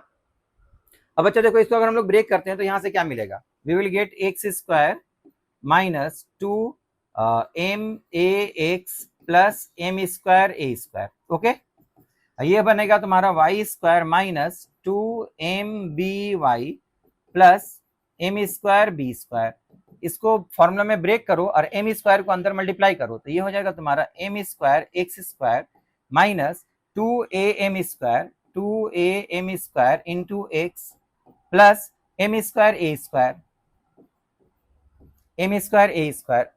और एम स्क्वायर जब इसके साथ मल्टीप्लाई करेंगे तो ये हो जाएगा m square y square minus 2m square b into y होगा plus m square into b square होगा। क्लियर बच्चा। तो देखो यहाँ से बोथ साइड से हम लोग m square a square M square b square, यहाँ से भी m square a square M square b square cancel कर सकते हैं। अब बच्चा यहाँ से जब ये सब चीज को इस साइड में लेकर के आएंगे तो यहाँ से एक्स स्क्वायर कॉमन आएगा तो एक्स स्क्वायर कॉमन लो, एम स्क्वायर माइनस 1 होगा, ये बना m square minus 1 into x square. Okay, जब वाई स्क्वायर को यहाँ लेकर के जाएंगे तो ये वाई स्क्वायर कॉमन लो तो ये बनेगा वाई स्क्वायर कॉमन ले लिए तो m square minus 1 into y square रहा। ठीक है, अब ये हो गया मान लो माइनस 2am x, जब यहाँ लेकर के जाएंगे तो ये बनेगा माइनस 2am x है तो ये प्लस 2am x हो गया। तो यहाँ से अगर हम लोग माइनस 2am x अगर कॉमन लेते हैं 2am x कॉमन लेते हैं तो ये m माइनस 1 इंटू एक्स होगा, m माइनस 1 इंटू एक्स बनेगा। ठीक है, सिमिलरली अगर हम लोग यहाँ से इसको उस साइड में लेकर के जाएंगे तो 2mby, यहाँ देखो 2mby कॉमन लेंगे तो ये माइनस कॉमन आ गया, माइनस 2mb मतलब bm into m minus 1 into y आएगा। ठीक है, ये सब उस साइड में चला गया, चलो इक्वल टू 0 होगा। तो बच्चा हम लोग इसको m+1 m-1 लिख सकते हैं, m+1 m-1 लिख सकते हैं। तो यहाँ से m-1 m-1 m-1 m-1 पूरा का कॉमन आ जाएगा, उस साइड में चला जाएगा, because m cannot be equal to 1, m equal के 1 के बराबर नहीं है, तो m-1 कैनॉट बी 0, तो वो कैंसिल हो जाएगा। तो यहाँ से बचा हुआ रहेगा कितना बताओ, m+1 into x plus m+1 into y, y square x square, ये m-1 चला गया, तो -2amx minus 2bmy equal to 0। Clear बच्चा। अब यहाँ से देखो क्या क्या ऑप्शन दिया हुआ। पहला ऑप्शन कि अगर m का वैल्यू -1 होता है तो लोकस ऑफ द पॉइंट जो होगा वो ax plus by equal to 0 हो जाएगा। यहाँ पर पुट करके देखो, m का वैल्यू अगर -1 पुट करते हैं तो -1 + 1 0 हो जाएगा, -1 + 1 0 हो जाएगा, यहाँ -1 मल्टीप्लाई करो तो ये प्लस हो जाएगा, 2ax plus 2by equal to 0, है ना। 2 कॉमन ले लेंगे, तो अगर m का वैल्यू हम लोग पुट करते हैं -1 तो ये 0 यहाँ से बचा ax plus by equal to 0 which is the straight line. तो ये हो गया locus of the moving point ax plus by equal to 0। तो ये तुम्हारा करेक्ट ऑप्शन हो गया, ये तुम्हारा करेक्ट ऑप्शन हो गया नंबर 1। नंबर 2, अगर m का वैल्यू 2 पुट करते हैं हम लोग, तो m का वैल्यू बच्चा अगर हम लोग 2 पुट करेंगे, m इक्वल टू 2, तो फिर क्या आएगा बताओ, ये हो गया तुम्हारा 2 + 1 3x² 3y², यहाँ पर 4ax हो जाएगा। तो ये फिर 3 से हम लोग डिवाइड कर देंगे, क्योंकि उस वक्त वो एक सर्किल हो जाएगा। अब सर्किल का सेंटर निकालने के लिए तुमको यहाँ पर x² + y² रखना पड़ता है। यहाँ पर जो ये 3 आया, ये 3 m का वैल्यू 2 पुट किया, 3 से डिवाइड कर दो, तो ये बनेगा x² + y² minus 4a/3x minus 4b/3y equal to 0। तो now we can say this is the circle whose centre will be. Centre निकालने के लिए हम लोग क्या करते हैं, इसको हम लोग -2 से डिवाइड करते हैं, है ना। x के कोएफिशिएंट को y के कोएफिशिएंट को -2 से डिवाइड कर दो, you will directly get the centre. तो सेंटर यहाँ पर हो जाएगा इसका, ये एक सर्किल बनेगा जिसका सेंटर होगा तुम्हारा 2a/3 2a/3, और इसका रेडियस जो हो जाएगा, radius will be equal to root under इसका स्क्वायर प्लस इसका square minus c constant term जो कि यहाँ पर 0 है, तो यहाँ पर बन जाएगा रूट ओवर इसका स्क्वायर प्लस इसका स्क्वायर, तो 2/3 कॉमन आ जाएगा बाहर, अंदर में root over a² plus b², ये b है, तो यहाँ पर 2/3 कॉमन ले लो, बाहर आ जाएगा, ये रूट अंदर बचेगा कितना, a² प्लस b², ये रेडियस बनेगा। तो यहाँ पर बोल दिया m का वैल्यू अगर 2 हो, locus of the point is a circle whose radius is 2/3 a² plus b², और सेंटर जो होगा वो 2/3a 2/3b, that mean this is correct. Okay, ये करेक्ट है। अब m का वैल्यू अगर -2 पुट करोगे, then locus of the point is the circle of radius this one and centre this one. तो m का वैल्यू -2 पुट करके देखो, m इक्वल टू अगर हम लोग -2 पुट करते हैं, तो -2 पुट करने से ये वाला कितना कितना हो जाएगा बताओ, -2 + 1, ये -1 तो फिर माइनस से मल्टीप्लाई कर दो, माइनस से मल्टीप्लाई कर देंगे तो ये प्लस x² प्लस y² रहेगा, ये x² हो गया, ये y² हो गया। क्लियर बच्चा। अब यहाँ पर पुट करो, देखो -2 पुट किए थे तो माइनस और माइनस प्लस हो गया, प्लस 4a और माइनस से मल्टीप्लाई कर दिए तो ये हो गया -4ax, ठीक है। तो ये हो जाएगा -4ax, सिमिलरली ये हो जाएगा -4by इक्वल टू 0, ठीक है बच्चा। तो अब ये बना फिर से एक सर्किल, इस सर्किल का सेंटर अगर हम लोग बोलते हैं तो इस सर्किल का सेंटर बन जाएगा, फिर x और y के कोएफिशिएंट को -2 से डिवाइड कर दो, तो ये सेंटर बन जाएगा 2a, 2b, रेडियस हो जाएगा 2 कॉमन ले लेंगे, root under a² plus b², तो इसका रेडियस हो जाएगा तुम्हारा 2 into root over a² plus b², ठीक है। तो ये ऑप्शन में दिया हुआ देखो, m का वैल्यू -2 जब होगा तो सर्किल है, radius 2 into root over a² plus b², centre 2a, 2b, तो करेक्ट हो गया, this one is also correct. Okay, and fourth D option दिया हुआ, m का वैल्यू अगर -3 पुट करते हैं, locus of the point is the straight line 3bx plus 3ay equal to 0। तो बच्चा m का वैल्यू अगर -3 पुट करेंगे तो -3 + 1 इक्वल टू -2x² होगा, -2 कॉमन लेंगे, still will be a circle, will not be a straight line, तो ये तुम्हारा रॉन्ग ऑप्शन हो गया। तो इसका करेक्ट ऑप्शन जो होगा वो A, B एंड C होगा, A, B and C are correct answer. Clear बच्चा। चलो नेक्स्ट देखते हैं हम लोग question number 8। Consider an electric dipole comprising of two charges plus q minus q each with mass m separated by a distance d and initially at rest with its dipole moment pointing along I cap. Along I cap का मतलब हो गया along x axis. Okay, a uniform electric field E j cap is turned on at t equal to 0 and is turned off at t equal to tf. Final को एक time के बाद उसको turn off किया गया। When the dipole moment makes an angle theta f, final angle with I cap मतलब with x axis, neglecting any source of energy loss, correct options are, कौन सा करेक्ट ऑप्शन होगा? तो पहला हो गया the centre of mass of the dipole is reflected towards j cap in the presence of the field. तो बच्चा देखो, ये पहले एक डाइपोल था, इस डाइपोल का डाइपोल मोमेंट हो गया मान लो P, तो P डाइपोल मोमेंट जो होगा, P जो डाइपोल मोमेंट होगा मान लेते हैं, वो डाइपोल मोमेंट का डायरेक्शन इस तरफ होगा, this is the dipole moment, this is P, negative to positive charge, ठीक है। तो जैसे एक इलेक्ट्रिक फील्ड हम लोग जे डायरेक्शन में देंगे, ये मान लो जे डायरेक्शन में इलेक्ट्रिक फील्ड दिए, तो जे डायरेक्शन में इलेक्ट्रिक फील्ड देंगे तो इस चार्ज के ऊपर एक फोर्स एक्ट करेगा इस डायरेक्शन में, पॉजिटिव चार्ज के ऊपर एक फोर्स इस डायरेक्शन में एक्ट करेगा, that is equal to Q into e, negative charge के ऊपर एक फोर्स इस तरफ एक्ट करेगा, that is Q into e. तो ये दो इक्वल एंड अपोजिट फोर्स जैसे इसके ऊपर एक्ट करेगा तो एक मोमेंट, एक कपल फॉर्म होगा, and the moment of the couple is called torque. तो वो टॉर्क क्या करेगा, अबाउट द पॉइंट O इसको एंटी क्लॉकवाइज डायरेक्शन में रोटेट कर देगा। तो उसका सेंटर ऑफ मास, ये सेंटर ऑफ मास से पास करने वाला एक एक्सिस सपोज करो, उस एक्सिस के अराउंड उसको रोटेट करने लगेगा, तो उसका सेंटर ऑफ मास उसी पॉइंट पर रहेगा, मतलब ओरिजिन पर रहेगा, वो वहां से डिफ्लेक्ट नहीं करेगा। डाइपोल जो है वो एंटी क्लॉकवाइज डायरेक्शन में घूमना शुरू कर देगा। तो अगर मान लेते हैं हम लोग कि ये थीटा डिग्री एंगल रोटेट किया, तो ये पहला ऑप्शन दिया हुआ था, the centre of mass of the dipole is deflected towards j cap, मतलब वाई एक्सिस की तरफ मूव करेगा इन the presence of the field, this is wrong. तो ये तुम्हारा ऑप्शन जो है वो गलत हो गया, ए रॉन्ग हो गया। अब उसके बाद बोल रहा है if the magnitude of the final angular velocity omega f equal to this one, then theta f equal to pi by 6। तो थीटा एफ का वैल्यू जब पाई बाई 6 होगा तो उस तक ओमेगा का वैल्यू ये वाला होना चाहिए। तो ये चेक करके देखो सही होता है कि नहीं। तो जैसे उसको हम लोग मूव करेंगे आफ्टर एनी टाइम टी, वो theta angle with the x axis बना करके जब ऊपर चला गया तो उस वक्त इसके अंदर जो टॉर्क एक्ट करेगा, that torque will be equal to moment of the couple. Moment of the couple का मतलब क्या हो गया, ये हो गया क्यू ई, इन दोनों के बीच का डिस्टेंस ये वाला होगा, ये डिस्टेंस होगा, ये एंगल भी थीटा मान लो, ये डी था, डी का ये कंपोनेंट डी कॉस थीटा होगा। तो उसका टॉर्क का जो फॉर्मूला हो जाएगा, torque equal to that equal to q e d cos theta, ठीक है। तो यही टॉर्क क्या करेगा, उसको एंटी क्लॉकवाइज डायरेक्शन में रोटेट करेगा। तो this torque equal to what we can write, I into alpha. तो आई हो गया इसका moment of inertia about this axis passing through the origin, इस एक्सिस के अबाउट मूव करेगा। तो टोटल लेंथ डी है, यहाँ एक मास एम है, यहाँ एक मास एम है, इसका लेंथ का कोई मास नहीं है, डाइपोल का लेंथ का इसका कोई मास है, यहाँ पर चार्ज का मास एम, ये मास एम। तो अबाउट दिस एक्सिस इसका मोमेंट ऑफ इनर्शिया होगा m d square by 4, m are square, r का value d by 2, m d square by 4, यहाँ पर एम डी स्क्वायर बाई 4। तो आई का वैल्यू हो जाएगा m d square by 4 plus m d square by 4, 2 m d square by 4 which is m d square by 2।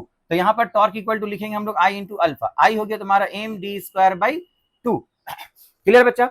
अब alpha को यहाँ पर क्या लिख सकते हैं हम लोग, देखो क्योंकि हम लोग को ओमेगा निकालना है इन टर्म्स ऑफ थीटा। तो जैसे लीनियर मोशन के साथ अगर हम लोग कंपेयर करेंगे तो ओमेगा का मतलब v हो गया, थीटा का मतलब x हो गया। तो acceleration in terms of v and x अगर लिखते हैं हम लोग तो v into dv by dx लिखना पड़ता है। तो वैसे ही ओमेगा और थीटा के टर्म्स में अगर लिखेंगे तो यहाँ पर हो जाएगा omega into d omega by d theta, ठीक है, q into e into d into cos theta. तो बच्चा ये d और ये d यहाँ से कैंसिल हो जाएगा। तो यहाँ से हम लोग लिख सकते हैं omega into d omega equal to 2QE divided by यहाँ से m इंटू डी, यहाँ लेके चले आओ, ये cos theta into D theta, इसका इंटीग्रेशन कर देंगे हम लोग, ठीक है। जैसे हम लोग स्टार्ट किए हैं उस वक्त ये चलना शुरू करेगा, उस वक्त ओमेगा का वैल्यू 0 हो जाएगा, उस वक्त थीटा का वैल्यू भी 0 होगा, ठीक है। तो अगर हम लोग फाइनल ओमेगा यहाँ पर पहुंच गए, फाइनल ओमेगा यहाँ पर पहुंच गया तो उस वक्त थीटा, ये थीटा फाइनल हो जाएगा, थीटा फाइनल हो जाएगा, ठीक है। अब इसका इंटीग्रेशन करो, omega square by 2 upper limit minus lower limit 0 हो जाएगा। तो ये हो गया तुम्हारा ओमेगा फाइनल स्क्वायर बाई 2 और यहाँ से मिला तुम्हारा cos थीटा का integration sin theta. sin theta में upper limit minus lower limit put करो तो sin theta f minus sin 0 तो 0 हो जाएगा। तो ये बचा हुआ रह गया कितना बताओ, 2QE divided by md into sine theta f। Clear बच्चा। तो ओमेगा एफ का जो वैल्यू आ जाएगा यहाँ से, ओमेगा एफ का वैल्यू आएगा 2 इंटू 2 4 होगा, 4 के लिए तुम 2 बाहर कर सकते हो या फिर अंदर रखोगे तो यहाँ हो जाएगा 4QE divided by md into sine theta F. Okay, इसका ऊपर रूट हो जाएगा। ये बना तुम्हारा फाइनल ओमेगा एफ।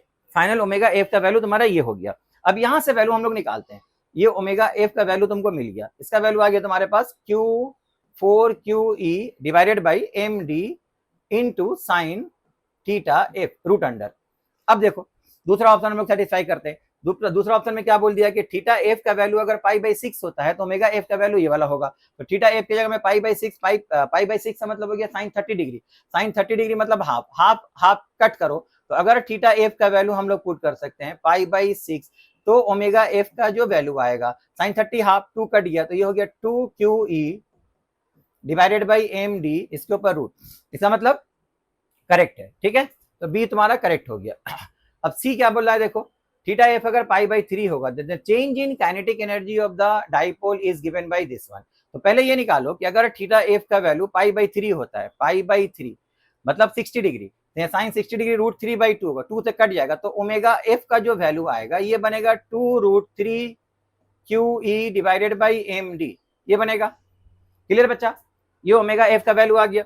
अब यहां से तुम लोग एक बात बताओ कि इनिशियली तो वो स्टार्ट कर रहा था फ्रॉम रेस्ट, मतलब इनिशियली उसके अंदर कोई काइनेटिक एनर्जी नहीं था, तो जैसे ही वो हम लोग थीटा एफ का फाइनल वैल्यू ये हो गया पाई बाई 3, तो उस वक्त उसका चेंज इन काइनेटिक एनर्जी जो होगा will be equal to the final kinetic energy, because initially तो कोई काइनेटिक एनर्जी था ही नहीं, है ना। तो यहाँ से चेंज इन काइनेटिक एनर्जी जो हम लोग निकालेंगे वो हो जाएगा तुम्हारा final kinetic energy, and final kinetic energy will be equal to half I omega final square, half I omega square. ठीक है, तो यहाँ से आई का वैल्यू पुट कर दो, आई का वैल्यू हम लोग पहले निकाले थे, आई का वैल्यू कितना आया था, एम डी स्क्वायर बाई 2, तो ये एम डी स्क्वायर बाई 2 हो गया, ओमेगा फाइनल का स्क्वायर करो, स्क्वायर करोगे तो यहाँ हो जाएगा 2 root 3 q e divided by M into d. तो बच्चे यहाँ से देखो एक 2 कैंसिल हो जाएगा, एम और एक डी कट जाएगा, तो एक डी बचा हुआ रहेगा, यहाँ रूट 3 बाई 2 रहेगा। ओके, तो रूट 3 बाई 2 यहाँ हो जाएगा तुम्हारा q d into q d into e हो जाएगा। ठीक है, तो यहाँ पर दिया हुआ q d into e, 2 root 3 दिया हुआ बच्चा, यहाँ आएगा root 3 by 2। Okay, that means this one is wrong. And d option क्या दिया हुआ है, if theta f equal to pi by 4 the dipole rotates around its centre of mass with a constant angular velocity after T greater than T F. तो बच्चा theta f का जो value है pi by 4 यहाँ दिया हुआ, पाई by 4 के अलावा अगर और भी कोई वैल्यू दिया हुआ होता तो सोचो कि जब वो पार्टिकल स्टार्ट कर गया मूव करना with a constant angular velocity, और वो at any instant of time, अगर हम लोग बोलते हैं इलेक्ट्रिक फील्ड को हम लोग वहां से रिमूव कर लिए, जब इलेक्ट्रिक फील्ड को रिमूव कर लोगे तब तो उसके अंदर ऑलरेडी एक वेलोसिटी आ चुका है, तो फिर उसके बाद क्या होगा, उसको जब तक कोई एक्सटर्नल टॉर्क रोकने के लिए नहीं आएगा, it will continue to move with the constant angular speed, वो कांस्टेंट एंगुलर वेलोसिटी के साथ वहां पर घूमता रहेगा। ठीक है, तो थीटा एफ का वैल्यू 45 की जगह अगर और कोई भी वैल्यू दिया हुआ रहता, जहां पर जाने के बाद हम लोग क्या कर रहे हैं, इलेक्ट्रिक फील्ड को स्विच ऑफ कर दे रहे हैं, उसके बाद वो डाइपोल जो एंगुलर वेलोसिटी गेन किया उसी एंगुलर वेलोसिटी के साथ वो घूरता रहेगा, तो फिर हम लोग क्या बोल सकते हैं, dipole rotates around the centre of mass with a constant angular velocity after T greater than TF. तो this is also correct.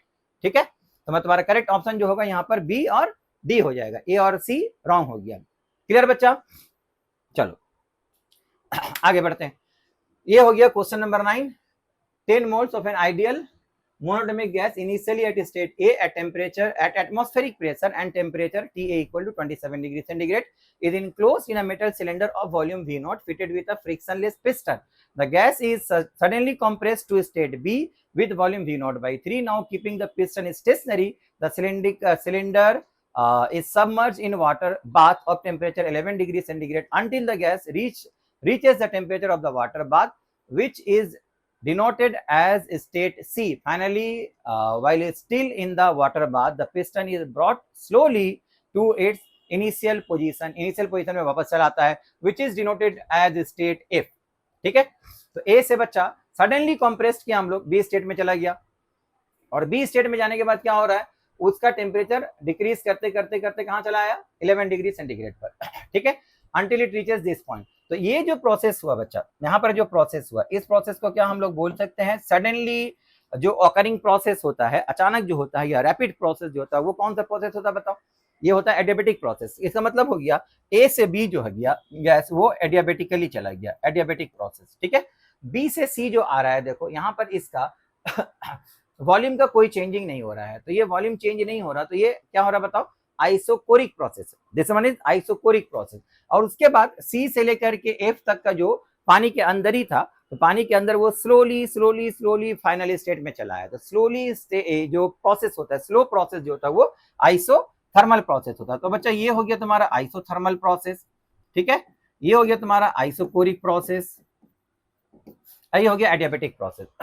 In processes के अंदर तुमको क्या बोल दिया है, final state 9 to the power 1/3 दे दिया हुआ। The change in internal energy in going from state a to b is, पहला।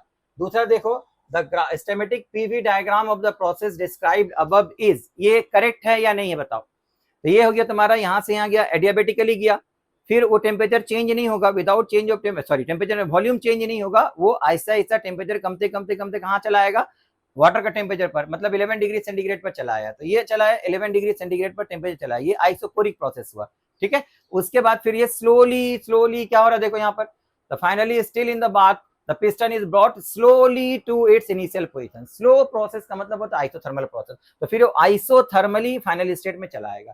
तो ये जो ग्राफ डिस्क्राइब कर रहा है ये पूरा फेनोमेना को यहाँ पर डिस्क्राइब कर रहा है, इसका मतलब ए तुम्हारा करेक्ट आंसर हो गया, ए हो गया करेक्ट आंसर। अब इस ग्राफ के जरिए से तुमको क्या बोल दिया था, change in internal energy in going from the state a to b. A to b state बच्चा चूंकि क्या है बताओ, ए टू बी स्टेट जो है वो तुम्हारा एडियाबेटिक प्रोसेस हो गया। तो एडियाबेटिक प्रोसेस के अंदर जो चेंज इन एनर्जी होगा, वो चेंज इन एनर्जी कैसे निकाल सकते हैं हम लोग, we can calculate it with F/2 NR del T, ठीक है। F/2 NR डेल टी, यहाँ पर तुमको 10 नंबर ऑफ मोल्स बोल दिया है, नंबर 1। अच्छा यहाँ पर एक चीज देखो कि initially in state A the atmospheric pressure atmospheric pressure था एंड टेम्परेचर कितना था, TA था। तो ए पॉइंट का टेम्परेचर यहाँ पर दिया हुआ है, ए पॉइंट का टेम्परेचर दिया हुआ 27 डिग्री सेंटीग्रेड। अब बी पॉइंट पर जब पहुंचेगा तो उसका टेम्परेचर कितना होगा, बी पॉइंट का टेम्परेचर कितना होगा, is enclosed in a metal cylinder of volume V0। यहाँ पर उसका वॉल्यूम कितना था, यहाँ पर उसका वॉल्यूम था V0, ठीक है।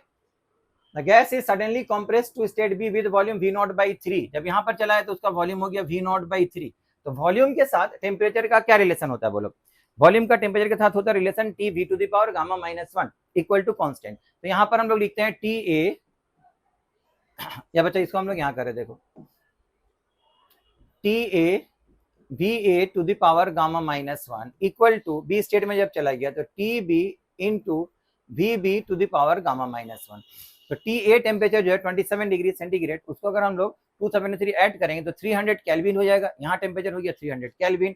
वॉल्यूम यहाँ पर हम लोग कंसीडर किए थे कितना, V0 के ऊपर पावर गामा -1 होगा, गामा तुम्हारा 5/3 हो गया, मोनोटोमिक गैस है तो 5/3 -1 का मतलब हो गया कितना, 5/3 -1, तो इट इज 2/3 हो गया। अब TB का वैल्यू हमको निकालना है, VB का वैल्यू हो गया तुम्हारा कितना बताओ, this is given as V0/3 whole to the power कितना हो गया, 2/3, ठीक है। तो यहाँ से बच्चा V0 तो कैंसिल हो गया, 3 इसको यहाँ लेकर के आ जाओ तो TB इक्वल टू हो जाएगा 300 into 3 to the power 2/3। 3 to the power 2/3 का मतलब हो गया 9 to the power 1/3। 9 to the power 1/3 का वैल्यू देखो यहाँ पर दे दिया हुआ 2.03। इसको हम लोग लिख सकते हैं 300 इंटू 2.08। तो 0.08 के लिए 2 जीरो कैंसिल हो जाएगा, 3 से मल्टीप्लाई कर दो तो ये हो गया 624 केल्विन, ठीक है। तो टेम्परेचर यहाँ पर निकल गया। तो इसका वैल्यू अगर हम लोग निकालते हैं तो एफ का वैल्यू चूंकि मोनोटोमिक गैस दिया हुआ है, मोनोटोमिक गैस के लिए हो गया 3/2 n number of moles 10 R के टर्म्स में बोल दिया। डेल टी हो गया temperature difference, temperature difference b और ए के बीच में कितना हो गया बताओ, ये हो गया 624 और ए का 300, तो डिफरेंस कितना हो जाएगा 324। तो यहाँ हो गया तुम्हारा 324। तो इसको बच्चा कट करेंगे हम लोग तो कितना आ जाएगा बताओ, 2 से कट के यहाँ पर हो गया 1, यहाँ 6, यहाँ 2, इसे मल्टीप्लाई कर दो तो ये हो गया 6 8 486 R 486 R 0, सॉरी ये 10 का 0 रहेगा यहाँ पर, 10 का 0 रहेगा यहाँ पर, ये 0 भी आ जाएगा। तो तुम्हारा बी ऑप्शन भी करेक्ट हो गया, ठीक है। The net change in internal energy in the whole process is, net change in internal energy in the whole process बच्चा हम लोग कैसे निकालेंगे, सोचो थोड़ी देर के लिए कि ये ए से बी, बी से सी, सी से एफ, एफ से वापस अगर ए पर चला जाता, एफ से अगर वापस एक स्टेट फॉलो करने के बाद वो एक थर्मोडायनेमिक प्रोसेस फॉलो करने के बाद ए स्टेट में चला जाता, तो ये क्या हो जाता है तुम्हारा एक साइक्लिक प्रोसेस। और एक साइक्लिक प्रोसेस के लिए total change in internal energy कितना होता है बताओ, 0। तो अगर हम लोग बोले कि ये कंप्लीट कर दिए हम लोग तो total change in internal energy 0 हो गया ना। तो अगर चूंकि ये कंप्लीट साइकिल नहीं हो रहा है तो ये साइकिल का चेंज इन इंटरनल एनर्जी जो होगा वो सिर्फ इसका इंटरनल एनर्जी चेंज के बराबर होना चाहिए। इसका जो इंटरनल एनर्जी चेंज हो रहा है वो इंटरनल एनर्जी चेंज और इसका इंटरनल एनर्जी चेंज दोनों को ऐड कर दो तो टोटल चेंज इंटरनल एनर्जी कितना होना चाहिए, 0। मतलब ये बाकी पूरा का मिला करके और इसका इंटरनल एनर्जी चेंज सेम होना चाहिए। तो हम लोग change in internal energy total निकालने के लिए क्या करेंगे, total change in internal energy निकालने के लिए हम लोग change in internal energy between this two state निकालेंगे, ए और एफ। तो ए और एफ का चेंज इन इंटरनल एनर्जी निकालेंगे, फिर से वापस ये फॉर्मूला यूज करो, F/2, एफ हो गया 3/2, एन का वैल्यू हो गया 10 into r into del T. Del T बच्चा ए और एफ पॉइंट के बीच का, तो ए और एफ, एफ पॉइंट का टेम्परेचर कितना होगा वो पहले कैलकुलेट कर लो। देखो बी पॉइंट का टेम्परेचर तुमको मिल गया, कितना हो गया 24 केल्विन, और सी पॉइंट का टेम्परेचर जितना है वो ड्रॉप टू टेम्परेचर किस टेम्परेचर पर आ गया, 11 डिग्री सेंटीग्रेड पर। 11 डिग्री सेंटीग्रेड को तुम चेंज कर लो केल्विन में, तो 273 प्लस 11 कितना हो गया 284, तो ये रहा 284 केल्विन। ठीक है, अब यहां से लेके यहां तक आइसोथर्मल प्रोसेस है, तो यहाँ एक पॉइंट का जो टेम्परेचर होगा वो भी 284 केल्विन होगा। ठीक है, और ए का टेम्परेचर कितना था बताओ 300 केल्विन था, तो इन दोनों का टेम्परेचर डिफरेंस जो होगा वो कितना हो जाएगा फाइनल माइनस इनिशियल, फाइनल ये final minus initial, this minus this equal to कितना हो जाएगा -16। ठीक है, तो ये आ गया तुम्हारा यहाँ पर -16। क्लियर बच्चा, -16, तो यहां से कट करो, ये हो गया तुम्हारा 8, फिर 8 3 जा 24 माइनस 240 इंटू आर। अच्छा, टोटल चेंज इन इंटरनल तुम लोग ऐसे निकाल सकते थे, ए टू बी कितना होगा, बी टू सी कितना होगा, सी टू एफ कितना होगा, उसके बाद सबको ऐड कर दो, ऐड करने के बाद देखो तुम्हारा रिजल्ट यही आएगा। तो बेटर है कि हम लोग यहाँ पर स्मार्ट कैलकुलेशन करेंगे कि अगर ये साइक्लिक प्रोसेस कंप्लीट होता तो चेंज इन इंटरनल एनर्जी कितना होता हमारा 0 होता, तो सिर्फ a to f internal energy change जो होगा वही टोटल इंटरनल एनर्जी का चेंज का वैल्यू का इक्वल एंड अपोजिट होना चाहिए, सो दैट दोनों का मिलाकर के total internal change in internal energy कितना होना चाहिए 0 होना चाहिए। तो डायरेक्टली हम लोग ए और एफ इन दोनों के बीच का चेंज इन इंटरनल एनर्जी निकालेंगे, वहां से हम लोग डायरेक्ट पा जाएंगे, तो ये चेंज इन इंटरनल एनर्जी तुम्हारा कितना हो जाएगा -240 आर। यहाँ पर क्या दिया हुआ है, the net change in internal energy of the whole process is -240 R, this one is also correct, तो ये भी करेक्ट हो गया, तो ए बी सी तीनों करेक्ट हो गया। अब यहाँ पर बोलता है the pressure and temperature of the state B are 2.08 times atmospheric pressure and 624 kelvin respectively. तो बच्चा बी स्टेट का जो टेम्परेचर है, बी स्टेट का टेम्परेचर वो तो हम लोग देखें अभी कितना आया, बी स्टेट का टेम्परेचर वो 624 केल्विन, ये तो करेक्ट है, लेकिन अब प्रेशर निकालने के लिए तुमको यहाँ पर फिर से एडियाबेटिक प्रोसेस के लिए पीवी या पीटी कोई भी एक रिलेशन यूज करो। अगर हम लोग PV to the power gamma equal to constant use करते हैं, तो यहाँ पर पी एटमॉस्फेरिक प्रेशर था पी नॉट, और वी वॉल्यूम था V not to the power gamma, gamma का मतलब हो गया 5/3, है ना। और इस पॉइंट पे जब हम लोग पहुंचे तो ये पी पॉइंट का प्रेशर, बी पॉइंट का प्रेशर हो गया पी बी, और वॉल्यूम यहाँ पर हो गया कितना बताओ V not by 3 whole to the power कितना गामा, गामा मतलब हो गया 5/3, V not to the power cancel हो जाएगा, तो पी पॉइंट का जो प्रेशर होगा वो P not into 3 to the power 5/3। अब 3 टू द पावर 5/3 का वैल्यू जो रहता है ऑब्वियसली 2.08 नहीं आएगा, बिकॉज 2.08 जो होता है 9 टू द पावर 1/3, और ये 9 टू द पावर 1/3 नहीं होगा, है ना, ये 9 टू द पावर 1/3 नहीं होगा। तो इसका मतलब हम लोग बोल सकते हैं कि हमारा प्रेशर जो है वो 2.08 times of pressure at the point initial pressure जो था उसका बराबर नहीं होगा। हाँ, टेम्परेचर हो जाएगा 624 केल्विन होगा, लेकिन प्रेशर इक्वल नहीं होगा, तो ये स्टेटमेंट तुम्हारा सही नहीं है। तो करेक्ट आंसर जो होगा तुम्हारा ए बी और सी होगा। क्लियर बच्चा, अभी नेक्स्ट क्वेश्चन देखो, ये स्क्रू गेज का क्वेश्चन दे दिया था तुम लोगों का।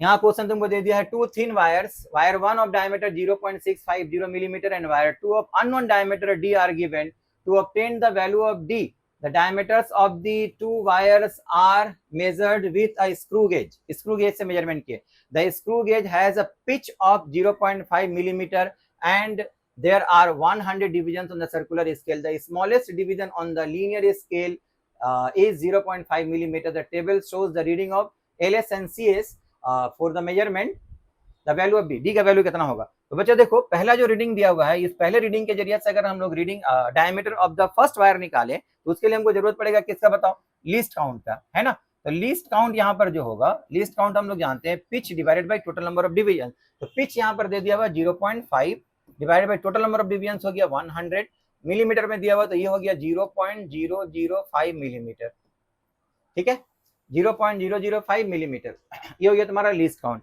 अब बच्चा ये जो रीडिंग दिया हुआ है फर्स्ट डायमीटर का, डायमीटर जो फर्स्ट वायर का डायमीटर निकालेंगे तो वो डायमीटर का फॉर्मूला क्या होता है बोलो, लीस्ट ये तुम्हारा लीनियर स्केल का जो डिवीजन दिया हुआ है 0.5 मिलीमीटर, ये रीडिंग दिया हुआ 0.5 मिलीमीटर, और सर्कुलर स्केल डिवीजन 42 है, तो सर्कुलर स्केल रीडिंग कितना होगा 42 इंटू लीस्ट काउंट, तो 42 इंटू लीस्ट काउंट अगर हम लोग करते हैं 0.005, तो इसको मल्टीप्लाई करने से हम लोग क्या मिल जाएगा 0.5 प्लस इसको मल्टीप्लाई करो 5 2 10, तो 5 2 10 5 4 21, ये 21 हो गया, 1 2 3 1 2 3 1 2 3 के बाद अगर ये देंगे तो हम तो इसका वैल्यू आ जाएगा 0.71 मिलीमीटर, लेकिन तुम्हारा रीडिंग दिया हुआ है कितना बताओ यहाँ पर 0.0650 रीडिंग तुम्हारा कम है डायमीटर, और यहाँ का कैलकुलेशन ज्यादा आ रहा है, इसका मतलब तुम्हारा यहाँ पर जीरो एरर है। ठीक है, तो ये जीरो एरर कितना होगा, जीरो एरर हम लोग कैलकुलेट कर सकते हैं। जीरो एरर कैलकुलेट करेंगे, तुम्हारा जो कैलकुलेटेड वैल्यू आया है 0.71 माइनस एक्चुअल वैल्यू तुम्हारा दिया हुआ 0.650, इसको कैलकुलेट करेंगे तो यहाँ से आ जाएगा तुम्हारा 6 and this one is 0.06 millimetre. 0.06 millimetre तुम्हारा हो गया पॉजिटिव जीरो एरर।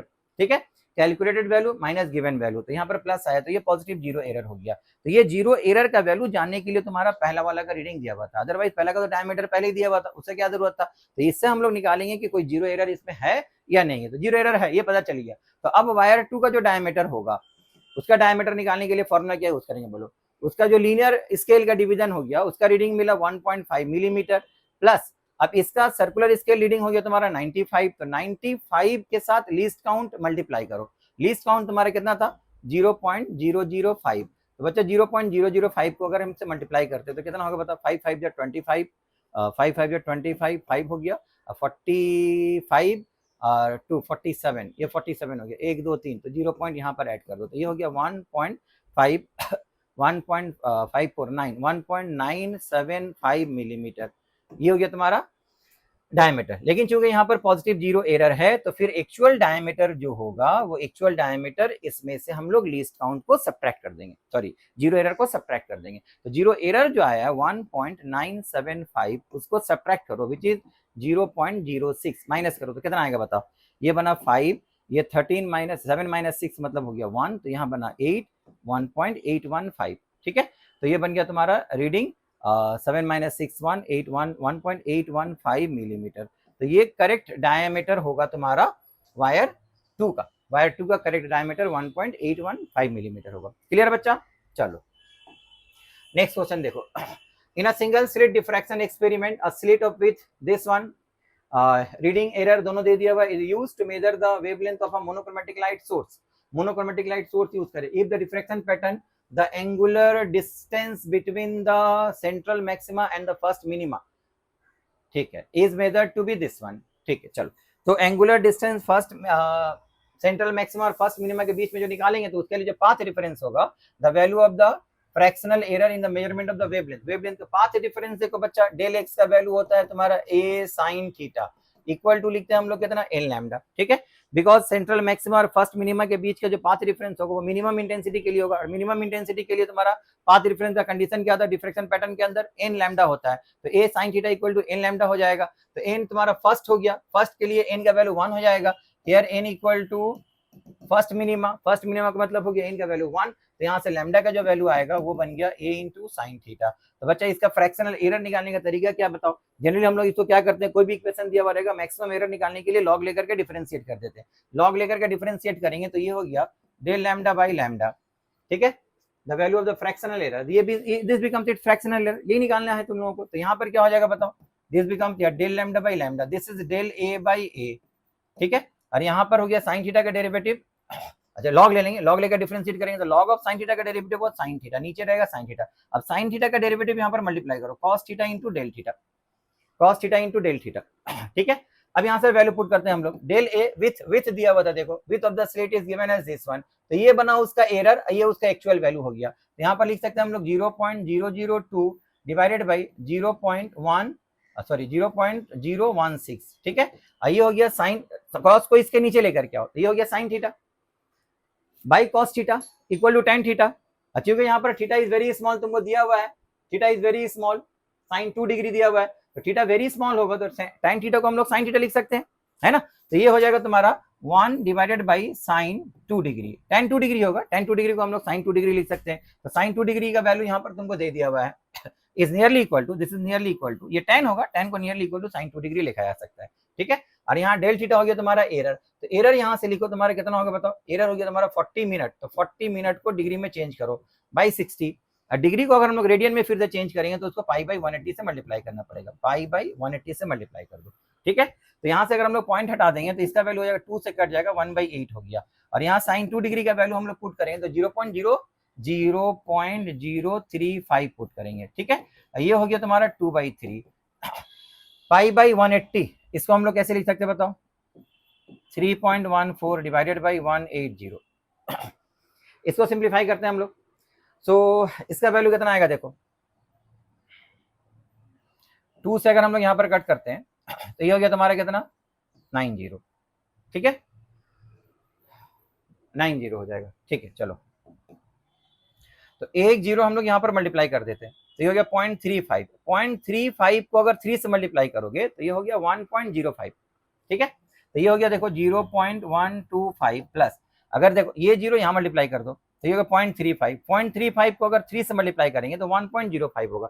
1.05 को हम लोग ऑलमोस्ट 1 पकड़ सकते हैं, है ना? तो ये अगर 1 हो जाएगा ये 3 से मल्टीप्लाई करने के बाद, तो हम लोग को यहाँ पर बचा हुआ क्या रहा बताओ, 3.14/9। अब 9 से इसको अगर हम लोग डिवाइड कर देंगे तो कितना आ जाएगा बताओ? 9 से डिवाइड करेंगे तो ये मान लो 1/3 मतलब 0.33। 0.33 को इसको अगर हम लोग ऐड कर देंगे तो 0.33 मतलब 0.45 के आसपास आएगा। तो 0.45 के आसपास आएगा मतलब 0.46 अराउंड दिस आएगा। ये तुम्हारा बना रिलेटिव एरर। रिलेटिव एरर या फ्रैक्शनल एरर जो आएगा ये तो ऑलमोस्ट 0.46 आएगा। 0.46 इसके अराउंड आएगा। ये तुम्हारा आंसर हो जाएगा। क्लियर बच्चा? चलो नेक्स्ट क्वेश्चन देखो। ये बच्चा तुम लोगों को दिया हुआ है पोलराइजेशन का क्वेश्चन दे दिया हुआ, as shown in the figure a ray AB of unpolarised light enters from water of reflective index N of water दे दिया हुआ into a medium of reflective index NP। P medium यहाँ पर दिया हुआ, बीच में P मीडियम दिया हुआ, NP यहाँ पर। P मीडियम का रिफ्लेक्टिव इंडेक्स दे दिया 4/√3 after passing through a glass plate of reflective index NG। ये ग्लास प्लेट है, इसका रिफ्लेक्टिव इंडेक्स है 1.5 and a ray of water. Ray of water बीच में वाटर का म्यू दिया हुआ 4/3 at a particular incidence angle I, the reflected ray CD is polarized in the direction as shown in the figure।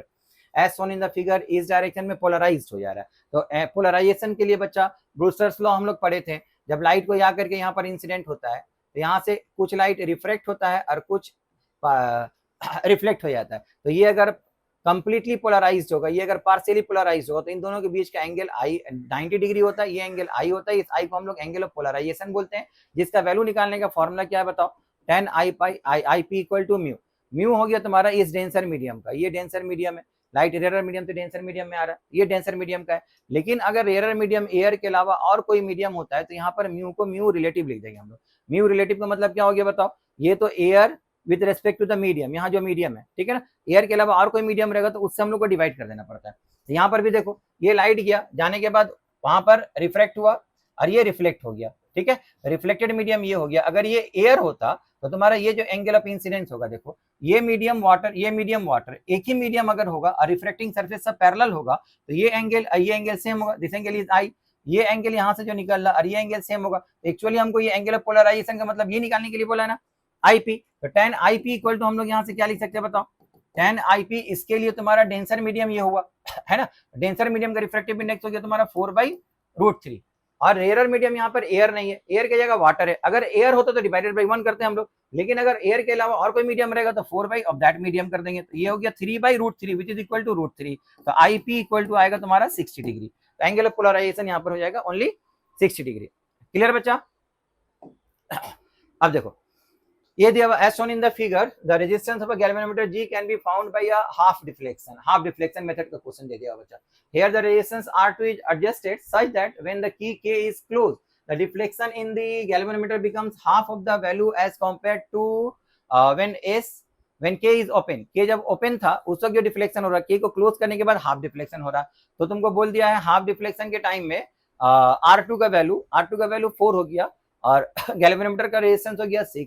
In this deflection condition, half deflection condition, resistance R1 से current कितना जा रहा, मतलब इसको जब हम लोग कनेक्ट कर देंगे तो उस वक्त इसमें से करंट कितना जा रहा। ये करंट जाने के लिए हम लोग को देखो G का वैल्यू तो तुमको दे दिया हुआ है, G का वैल्यू दिया हुआ है 6 ओम और इसका वैल्यू ये कनेक्ट कर दो। कनेक्ट करने के बाद इसका वैल्यू कितना दे दिया हुआ है, this one is given as 4 ohm. तो तुमको सिर्फ ये रेजिस्टेंस चाहिए ना, ये रेजिस्टेंस में लिया तो करंट भी निकाल सकते हो, ठीक है। अब ये रेजिस्टेंस निकालने के लिए हाफ डिफ्लेक्शन का डायरेक्ट रिलेशन क्या बताओ? अगर हम लोग यहाँ पर एक शंट लगाते हैं तो शंट का रेजिस्टेंस अगर S होगा तो 1/S equal to 1/G plus 1/R, ये डायरेक्ट रिलेशन होता है।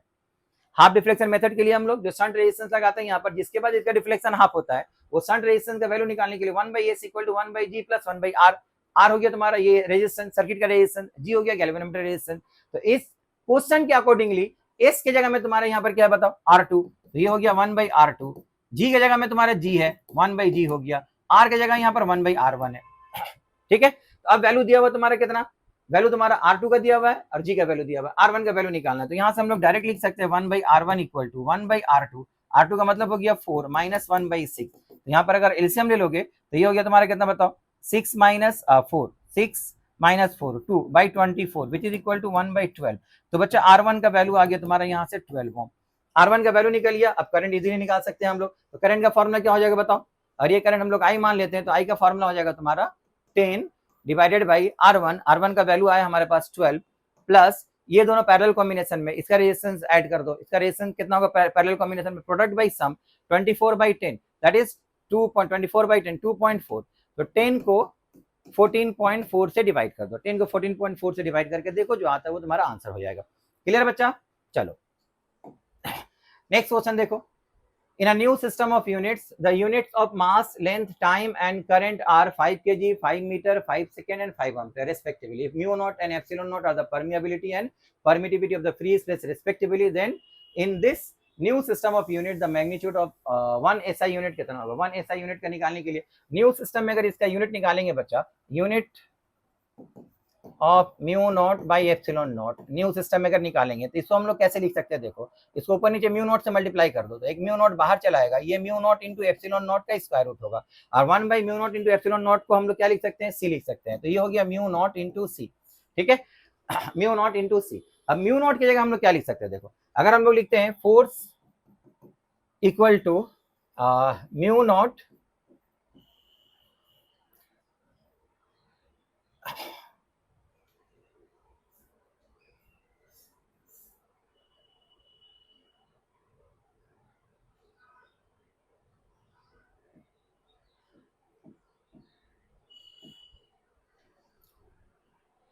फोर्स पर यूनिट लेंथ तुम्हारा कितना हो जाएगा बताओ, mu naught by 4 pi 2 I1/2/R पर unit length into L multiply कर दो, dF/dl होता है तुम्हारा ये, तो ये कैंसिल हो गया। तो यहाँ से हम लोग म्यू नॉट की जगह में क्या लिख सकते हैं बताओ, म्यू नॉट की जगह में लिख सकते हैं force divided by current, current का स्क्वायर हो जाएगा, आई का स्क्वायर हो जाएगा, है ना। तो यहाँ से हम लोग लिख सकते हैं फोर्स डिवाइडेड बाई आई का स्क्वायर हो गया इंटू सी। क्लियर बच्चा? तो ये हो गया तुम्हारा एफ, एफ का मतलब हो गया M L T to the power -2 into C, C का मतलब हो गया L T to the power -1, I I हो गया तुम्हारा ऊपर चला गया, तो आई का हो गया करंट, करंट का हो गया -2, ठीक है। तो it becomes M L square T to the power -3 I to the power -2। अब यहाँ पर वैल्यू पुट करो, देखो ये केजी हो गया, तो केजी के लिए लिखेंगे हम लोग 5 केजी, 5 केजी 5 केजी हो जाएगा। एल लेंथ, लेंथ का वैल्यू होगा तुम्हारा 5 मीटर, 5 मीटर का 5 का स्क्वायर कर दो, 25 हो जाएगा, ठीक है, 25 मीटर स्क्वायर हो गया। तो ये हम लोग अगर मीटर यूनिट को नहीं लिखेंगे, सिर्फ मैग्नीट्यूड को लिख रहे हैं, मान लो 5 लिखे, लेंथ हो गया 25, टाइम हो गया तुम्हारा कितना 5 सेकंड, 5 सेकंड का स्क्वायर करो तो ये कितना हो जाएगा 1/5 क्यूब 125 हो जाएगा। और यहाँ पर बना तुम्हारा कितना बताओ, i mu not f by i square, तो आई स्क्वायर का वैल्यू हो गया 5 एम्पियर, 5 एम्पियर का वैल्यू हो गया 1/25 हो गया, ठीक है ना। तो 25 यहाँ से कैंसिल हो जाएगा, 5 से ये कट गया, तो ये हो गया तुम्हारा 25। तो न्यू सिस्टम ऑफ यूनिट जो होगा उसको यहाँ से 25 न्यू सिस्टम में मल्टीप्लाई कर दो, ठीक है। तो N1 इक्वल टू N2 होता है, तो न्यू सिस्टम में N2 का जो वैल्यू होगा ये इस तरफ मल्टीप्लाई होगा, इसका वैल्यू कितना आ गया बताओ 1/25, इससे मल्टीप्लाई करेंगे तो 25 इंटू N1 होगा। तो न्यू सिस्टम ऑफ यूनिट जो था पहले का जो होगा 25 टाइम्स हो जाएगा, न्यू सिस्टम ऑफ यूनिट जो होगा पहले जो था उसका 25 टाइम्स हो जाएगा। तो तुम्हारा करेक्ट आंसर जो हो जाएगा यहाँ पर, if mu not epsilon not is this one, then it's new system of units the magnitude of the SI unit will be, SI unit का जो मैग्नीट्यूड होगा वो पहले जो ओल्ड सिस्टम ऑफ यूनिट में जो था उसका 25 टाइम्स हो जाएगा, ठीक है। N2 का जो वैल्यू होगा यहाँ पर इसका वैल्यू 1/25 लिखो, तो यहाँ पर मल्टीप्लाई कर दो, तो न्यू सिस्टम ऑफ यूनिट जो होगा पहले जो सिस्टम ऑफ यूनिट था उसका 25 टाइम्स हो जाएगा। तो करेक्ट आंसर बच्चा यहाँ पर हो जाएगा तुम्हारा 25, ठीक है। चलो नेक्स्ट क्वेश्चन देखो, ये क्वेश्चन बच्चा, container of height 2 metre, length 2 metre and breadth 1 metre, breadth 1 metre, length 2 metre, height 2 metre, breadth ऐसे है 1 metre, is made of insulating vertical walls of two large area horizontal metal surface plate M1 M2, ये दोनों दो large plate है, उसके बीच में 3 vertical wall खड़ा कर दिया हम लोग, जो 2 लिक्विड को पार्टीशन करके रखा है। The container is partition in the 2 chambers with a thin insulating vertical walls. The partition wall contains a small hole cross section area इतना near its bottom edge, यहाँ पर है, ठीक है। Initially the hole is closed and the left chamber of the container is completely filled. पहले इसको बंद करके पूरा इसको भर दो, पूरा completely filled up कर दिए, ठीक है। With a liquid of dielectric constant epsilon r equal to 15 and the right chamber empty, उसमें air है, इसका वैल्यू 1 हो गया। At t equal to 0 the hole is opened and the liquid flows from the left chamber to right chamber, ठीक है। चलो, जैसे इसको ओपन करेंगे तो यहाँ से लिक्विड यहाँ पर आना शुरू करेगा, जब तक कि दोनों का लेवल सेम नहीं होगा लिक्विड फ्लो होता रहेगा, है ना। तो यहाँ पर तुमको क्या बोल दे रहा है कि left chamber to the right chamber, in both the chamber the space above the liquid has air मतलब जिसका रिलेटिव परमिटिविटी कितना होगा, 1 होगा, and is maintain at atmospheric pressure. The schematic of the container at a time t greater than 0 is shown in the figure. t greater than 0 कोई भी time में ये relation दिखला दिया तुमको। तो आपको यहाँ से क्या पूछा, देखो the height of the liquid in the left chamber at 500 second, T का वैल्यू जब 500 सेकेंड होगा तब बताओ लेफ्ट चेंबर का हाइट कितना होगा, ठीक है। चलो हम लोग मान लेते हैं कि लेफ्ट चेंबर में जो हाइट होगा वो h हो जाएगा, मान लेते हैं हम लोग ये वाला हाइट लेफ्ट चेंबर का कितना होगा, this height is h at any instant of time, t time के बाद इसका लेफ्ट चेंबर का हाइट हो गया h। तो ये ऊपर से जो हाइट है यहाँ से लेके यहाँ तक का जो हाइट है वो कितना हो जाएगा बताओ, 2 - h मीटर, ठीक है। तो जितना ये खाली हुआ है उतना यहाँ से राइज करेगा, भरेगा। तो ये जो लिक्विड यहाँ राइज किया, ये जो लिक्विड यहाँ राइज किया, तो इसका हाइट हो जाएगा तुम्हारा कितना बताओ, 2 - h, ठीक है बच्चा। तो अब देखो अगर हम लोग यहाँ पर बर्नौलीज थ्योरम यूज करेंगे कि ये लिक्विड जो यहाँ से निकल रहा है इसका जो वेलोसिटी होगा, जिस लिक्विड को जिस वेलोसिटी के साथ ये इस तरफ जा रहा है, तो उसका बर्नौलीज थ्योरम यूज करते हैं हम लोग। डायरेक्ट क्या लिखते हैं बताओ, यहाँ पर अगर height of the liquid column h height होता है तो उसका जो potential energy per unit volume kinetic energy per unit volume में कन्वर्ट हो जाएगा। मतलब रो जी एच इक्वल टू हम लोग क्या लिखते हैं बताओ, रो जी एच ये कन्वर्ट हो जाता है हाफ रो वी स्क्वायर में, है ना, हाफ रो वी स्क्वायर में। तो यहाँ रो और रो कैंसिल हो जाता है, वी का वैल्यू √2g आता है, जिसको हम लोग वेलोसिटी ऑफ फ्लक्स बोलते हैं, यहाँ निकल आता है। लेकिन उस टाइम में बच्चा यहाँ पर कोई लिक्विड नहीं रहता है, यहाँ कोई लिक्विड नहीं रहता है। अब सोचो यहाँ पर जो लिक्विड राइज फॉल कर रहा है, ये लिक्विड यहाँ पर राइज कर रहा है, तो इस पॉइंट पर यहाँ सिर्फ एटमॉस्फेरिक प्रेशर नहीं है, इस पॉइंट पर एटमॉस्फेरिक प्रेशर के साथ ये लिक्विड का भी प्रेशर है। तो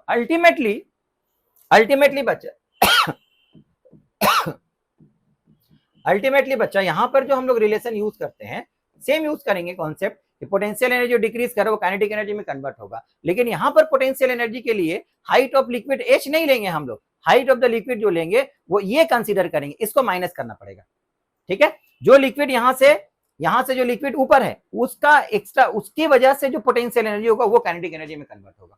तो ये वाला हाइट कितना हो जाएगा बताओ, ये h था और ये 2 - h था, h में से 2 - h को अगर माइनस कर देंगे तो ये माइनस ये प्लस हो जाएगा, तो इट बिकम्स 2h - 2। तो यहाँ जो हाइट के लिए पोटेंशियल एनर्जी काइनेटिक एनर्जी में कन्वर्ट होगा वो हाइट h नहीं होगा, वो हो जाएगा रो g इंटू 2 - 2h ये कन्वर्ट होगा, ठीक है, पोटेंशियल एनर्जी। अब ये कन्वर्ट हो रहा है किसमें, हाफ रो वी स्क्वायर में। तो यहाँ से रो कैंसिल हो गया, तो v का वैल्यू जो आएगा 2g, अच्छा इसमें से भी 2 कॉमन आ जाएगा, ये भी 2 कॉमन ले लो, ये 2 कॉमन ले लो, तो यहाँ पर हो जाएगा 4g इंटू h - 1 इसका रूट, ठीक है। तो अब देखो dt टाइम में अगर हम लोग मान लेते हैं कि यहाँ से जो लेवल राइज किया है, ये फॉल किया, ये लेवल यहाँ से यहाँ तक, ये हो गया तुम्हारा dh। तो dh लिक्विड का जो वॉल्यूम डिक्रीज किया यहाँ से, वो वॉल्यूम कितना हो जाएगा बताओ, that will be equal to area of cross section capital a. अच्छा capital a area of cross section कितना होगा, ये टोटल था 2 मीटर, ये 1 मीटर में हम लोग ब्रेक किए और इसका विड्थ जो है यहाँ से विड्थ जो है ये 1 मीटर निकला हुआ है। तो इसका जो एरिया ऑफ क्रॉस सेक्शन ऐसे बनेगा, वो area of cross section length into breadth 1 metre रहेगा। तो ये एरिया ऑफ क्रॉस सेक्शन जो होगा वो स्क्वायर एक चेंबर बनेगा जिसका area of cross section length और ब्रेथ 1 रहेगा इंटू DH। तो जो लिक्विड यहाँ से फॉल किया उसका वॉल्यूम जो हो जाएगा यहाँ पर लिख सकते हैं हम लोग 1 DH। ये dt टाइम में इतना लिक्विड यहाँ से फॉल किया, तो dt टाइम में यहाँ से जो लिक्विड फॉल किया वही लिक्विड इस तरफ इंटर किया। अब ये लिक्विड जो वेलोसिटी के साथ यहाँ इंटर करो वो वेलोसिटी v है और इसका एरिया ऑफ क्रॉस सेक्शन मान लो स्मॉल a है, ठीक है। तो यहाँ पर हम लोग लिख सकते हैं this equal to a into small v, ये तो 1 सेकेंड का हुआ, जो लिक्विड का वॉल्यूम यहाँ से यहाँ ट्रांसफर हुआ उसका 1 सेकंड का वॉल्यूम A इंटू वी हो गया। तो ये जो टाइम लगा जिस टाइम में DH नीचे आया दैट टाइम इज DT। तो DT टाइम में जो लिक्विड यहाँ चला गया उसका वॉल्यूम कितना होगा इंटू DT कर दो। ठीक है, अब यहाँ से तुम लोग V का वैल्यू पुट कर दो। V का वैल्यू ये था तो ये बना DH इंटू यहाँ से 2 को चाहो तो तुम लोग बाहर निकाल सकते हो, 2√G बाहर चला आएगा। A का वैल्यू यहाँ पर पुट कर दो स्मॉल a, और V हो गया तुम्हारा this one small a, V हो गया तुम्हारा यहाँ √H-1 इंटू DT। क्लियर बच्चा, 2 बाहर आ गया, √G को अलग कर लिया हम लोग, a स्मॉल ऐसे ही था, V का वैल्यू यहाँ पर पुट किया इंटू DT। अब तुमको यहाँ निकालने के बोला कि टाइम कितना लगेगा, ठीक है ना। तो DT इक्वल टू यहाँ पर DH के इसके नीचे लेके चलाओ, DH by √H-1 equal two into DT। Integration कर दो, ठीक है, इंटीग्रेशन करता हम लोग। जब टाइम स्टार्ट हुआ तो H का वैल्यू कितना था बताओ, टाइम जब स्टार्ट हुआ तो H का वैल्यू कितना था, T का वैल्यू जब 0 तो पूरा कंप्लीटली फिल अप था तो H का वैल्यू था 2, H का वैल्यू था 2, ठीक है। तो 500 सेकेंड के बाद इसका H कितना होगा ये तो निकालना है, ये तो निकालना है हम लोगों को, ठीक है। यहाँ पर H हो जाएगा, लिमिट पुट कर दिए। अब इसका इंटीग्रेशन बताओ, H-1 to the power half, इसको ऊपर लेकर के गए, H-1 to the power minus half. तो ये लीनियर फंक्शन है, लीनियर फंक्शन के ऊपर पावर n आता तो इसका इंटीग्रेशन कितना होता है x to the power n plus 1 by n plus 1। तो इसका पावर माइनस हाफ प्लस 1 कितना हो गया प्लस हाफ, प्लस हाफ मतलब H-1 का root divided by half, half का मतलब ये रहा हाफ, ठीक है। अब यहाँ पर लिमिट पुट कर देंगे हम लोग, यहाँ लिमिट हो जाएगा तुम्हारा कितना बताओ 2 to h, ये रहा 2a। अच्छा यहाँ पे वैल्यू पुट कर दे हम लोग, ठीक है। a का वैल्यू देखो, area cross section of the smaller cross section दिया हुआ था, ये दिया हुआ था √10 सेंटीमीटर स्क्वायर। तो इसको हम लोग लिखेंगे a का वैल्यू √10 और ये g का वैल्यू भी 10 अंदर चला आया, दोनों रूट के अंदर आ गया, लेकिन ये सेंटीमीटर स्क्वायर दिया हुआ था तो उसको मीटर स्क्वायर में चेंज करने के लिए 10 टू द पावर -4 तुमको मल्टीप्लाई करना पड़ेगा, 10 टू द पावर -4 मल्टीप्लाई करना पड़ेगा। और ये इंटीग्रेशन आएगा dt का t अपर लिमिट 500 - 0, तो यहाँ पर एक 500 मल्टीप्लाई होगा, ठीक है बच्चा। अब सोचो ये 500 और ये 2 कितना हो गया 1000, 10 टू द पावर 3, इन दोनों के लिए एक 10 बाहर आया 10 टू द पावर 4, ये 10 टू द पावर -4 कैंसिल हो गया, तो क्या बचा हुआ रहा यहाँ पर 1। ये हाफ को तुम यहाँ मल्टीप्लाई कर दो और इसमें अब लिमिट पुट करो, h पुट किए तो हम लोग यहाँ पर कितना पाए H-1 का रूट, 2 पुट करेंगे 2 - 1 1 आएगा तो -1 हो गया, और ये बना यहाँ पर कितना हाफ, तो -1 को वहां लेकर के जाओ तो ये बन गया तुम्हारा कितना बताओ। अच्छा सॉरी, एक चीज हम लोग यहाँ पर गड़बड़ कर दिए, तो यहाँ पर देखो ये एक नेगेटिव साइन यहाँ पर आएगा, यहाँ एक माइनस साइन आएगा, ये भूल गए हम लोग, एक माइनस साइन आएगा, क्यों, क्योंकि यहाँ पर टाइम के साथ साथ ये h का वैल्यू घटेगा, जितना टाइम बढ़ेगा ये h का वैल्यू उतना घटेगा। और जब भी हम लोग कैलकुलस यूज करते हैं सच दैट एक इंक्रीज करेगा तो दूसरा डिक्रीज करेगा, तो कैलकुलस में हमें नेगेटिव साइन यूज करना पड़ता है। तो टाइम जैसे जैसे इंक्रीज करेगा h का वैल्यू यहाँ पर ऐसा ऐसा डिक्रीज करेगा, तो उसके लिए यहाँ पर हमको एक नेगेटिव साइन लेना पड़ेगा बच्चा, उसके लिए हम लोगों को यहाँ पर एक नेगेटिव साइन, कैलकुलस हमेशा इंडिकेट करता है इनवर्स प्रोपोर्शनलिटी के लिए यहाँ पर माइनस साइन होता है, तो यहाँ पर भी एक माइनस साइन रहेगा, ठीक है। तो यहाँ पर भी एक माइनस साइन रहेगा, यहाँ एक माइनस साइन रहेगा, यहाँ पर भी एक माइनस साइन रहेगा, तो ये -1 होगा, ये -1 होगा, ठीक है। अब ये +1 को वहां लेकर के चले जाओ तो H-1 इक्वल टू होगा 1 - हाफ इक्वल टू हाफ। तो अब स्क्वायरिंग करो, H-1 इक्वल टू कितना हो गया 1/4, तो H का वैल्यू होगा 1 + 1/4 विच इज 5/4, 1.25 मीटर। ये बना तुम्हारा आंसर, ये बना तुम्हारा आंसर। क्लियर बच्चा। अब इसको हम लोग ये मेथड यूज करके जो v का वैल्यू निकालें, इसको अगर पूरा बर्नौलीज थ्योरम यूज करके बनाते तुम लोग तो इसका देखते ये इस पॉइंट का वेलोसिटी निकालने के लिए एक लंबा सा कैलकुलेशन होता है, वो कैलकुलेशन नहीं करके हम लोग स्मार्टली ये समझेंगे कि यहाँ पर जो पोटेंशियल एनर्जी होगा वो इस लिक्विड के हाइट के ऊपर जो लिक्विड है उस हाइट की वजह से पोटेंशियल एनर्जी होगा, जो कन्वर्ट होगा किसके अंदर बताओ, that will be converted into kinetic energy, ठीक है। बिकॉज यहाँ का जो पोटेंशियल एनर्जी अगर पूरा लेते तो राइट हैंड साइड में यहाँ पर सिर्फ हाफ रो v स्क्वायर नहीं पुट करते, उसके साथ साथ ये लिक्विड जो राइस किया उसका भी पोटेंशियल एनर्जी होता। अब उसको जब इस तरफ लेकर के आओगे तो इसमें से ये वाला माइनस होगा, तो अल्टीमेटली क्या रहेगा बताओ, दोनों हाइट का डिफरेंस रहेगा, है ना। तो दोनों हाइट का डिफरेंस की वजह से जो potential energy rho G H होगा that will be here converted to half rho v square according to Bernoulli's theorem. तो वहां से v का वैल्यू तुम्हारा एक लाइन में निकल गया, अब उसको हम लोग यूज करके इक्वेशन बना दिए, वैल्यू पुट किए तो h का वैल्यू तुम्हारा आ गया 1.25 मीटर। क्लियर बच्चा। अब इसके साथ साथ देखो एक और क्वेश्चन यहाँ पर दिया हुआ है, the difference in capacitance between the metal plates t equal to 0 and that at t equal to 500 second is 8 - n into epsilon naught, where epsilon naught is the permittivity of the free space, the value of n कितना होगा, n का value निकालना है। देखो बच्चा इस तरह का क्वेश्चन हम बहुत बार तुम लोगों को बताएं, कि अगर ये कैपेसिटर की तरह बिहेव करने लगा, अब एक कैपेसिटर के अंदर अगर बहुत सारा मीडियम रहेगा तो बहुत सारा मीडियम का कैपेसिटेंस निकालने के लिए हम लोग क्या करेंगे, पूरा एयर फील्ड कैपेसिटर का कैपेसिटेंस मान लेते हैं हम लोग C। तो अब मीडियम अगर इंसर्ट करेंगे डायलेक्ट्रिक मीडियम तो उसका कैपेसिटेंस कितना हो जाएगा, K टाइम्स ऑफ C हो जाएगा। अगर एक मीडियम इंसर्ट करते हो, अगर एक से ज्यादा मीडियम इंसर्ट करते हो तो फिर उसका कैपेसिटेंस K इफेक्टिव टाइम्स हो जाएगा। अब K इफेक्टिव का वैल्यू निकालने का फॉर्मूला हम लोग पढ़े थे, K इफेक्टिव का वैल्यू कितना था बताओ। अगर D डिवाइड होता है बहुत सारा मीडियम अगर है जिसमें से एरिया सेम है, D को अलग अलग डिवाइड करें तो उसका K इफेक्टिव का वैल्यू होता है कितना, summation of D divided by summation of D by K, ठीक है। और अगर एरिया डिवाइड होता है तो फिर हम लोग डायरेक्ट यूज कर सकते हैं क्या चीज बोलो, summation of K into A divide by summation of A। ये फॉर्मूला यूज करके हम लोग क्या निकालते हैं, K इफेक्टिव का वैल्यू निकालते हैं। क्लियर बच्चा। अब अगर D का वैल्यू इक्वली डिवाइड होता है तो K इफेक्टिव का वैल्यू कितना होता है बताओ, जितना K दिया हुआ रहेगा सबका हार्मोनिक में निकाल लो तो वहां से K इफेक्टिव का वैल्यू निकल जाएगा। अगर एरिया इक्वली डिवाइड होता है तो जितना K दिया हुआ रहेगा उस सबका अरिथमेटिक मीन निकाल लो, वहां से K इफेक्टिव निकल जाएगा। अगर D या A डिफरेंट है तो जनरल फॉर्मूला यूज करेंगे। तो यहाँ पर तुम लोग सोचो कि पूरा का एयर फील्ड अगर पूरा एयर होता तो फिर उसका कैपेसिटेंस कितना होता, दैट इज C मान लेते हैं। अब हम लोग क्या कर रहे हैं, आधा हिस्सा में ये पूरा एयर फील्ड कैपेसिटर का कैपेसिटेंस है, ठीक है। तो आधा एरिया में हम लोग एक लिक्विड इंसर्ट कर दिए और आधा area as it is air है, तो एरिया इक्वल डिवाइड कर दिए। तो अभी जो एट T इक्वल टू 0 इसका जो कैपेसिटेंस होगा, एट T इक्वल टू 0 इसका जो कैपेसिटेंस होगा, एरिया चूंकि इक्वली डिवाइड हुआ है तो उसका K इफेक्टिव कितना हो जाएगा बताओ, K1 plus K2 by 2, arithmetic mean हो जाएगा। तो K1 हो गया यहाँ 15 प्लस 1 16 बाई 2 8, तो इसका इनिशियल कैपेसिटेंस जो होगा C इनिशियल वो हो जाएगा तुम्हारा 8C हो जाएगा।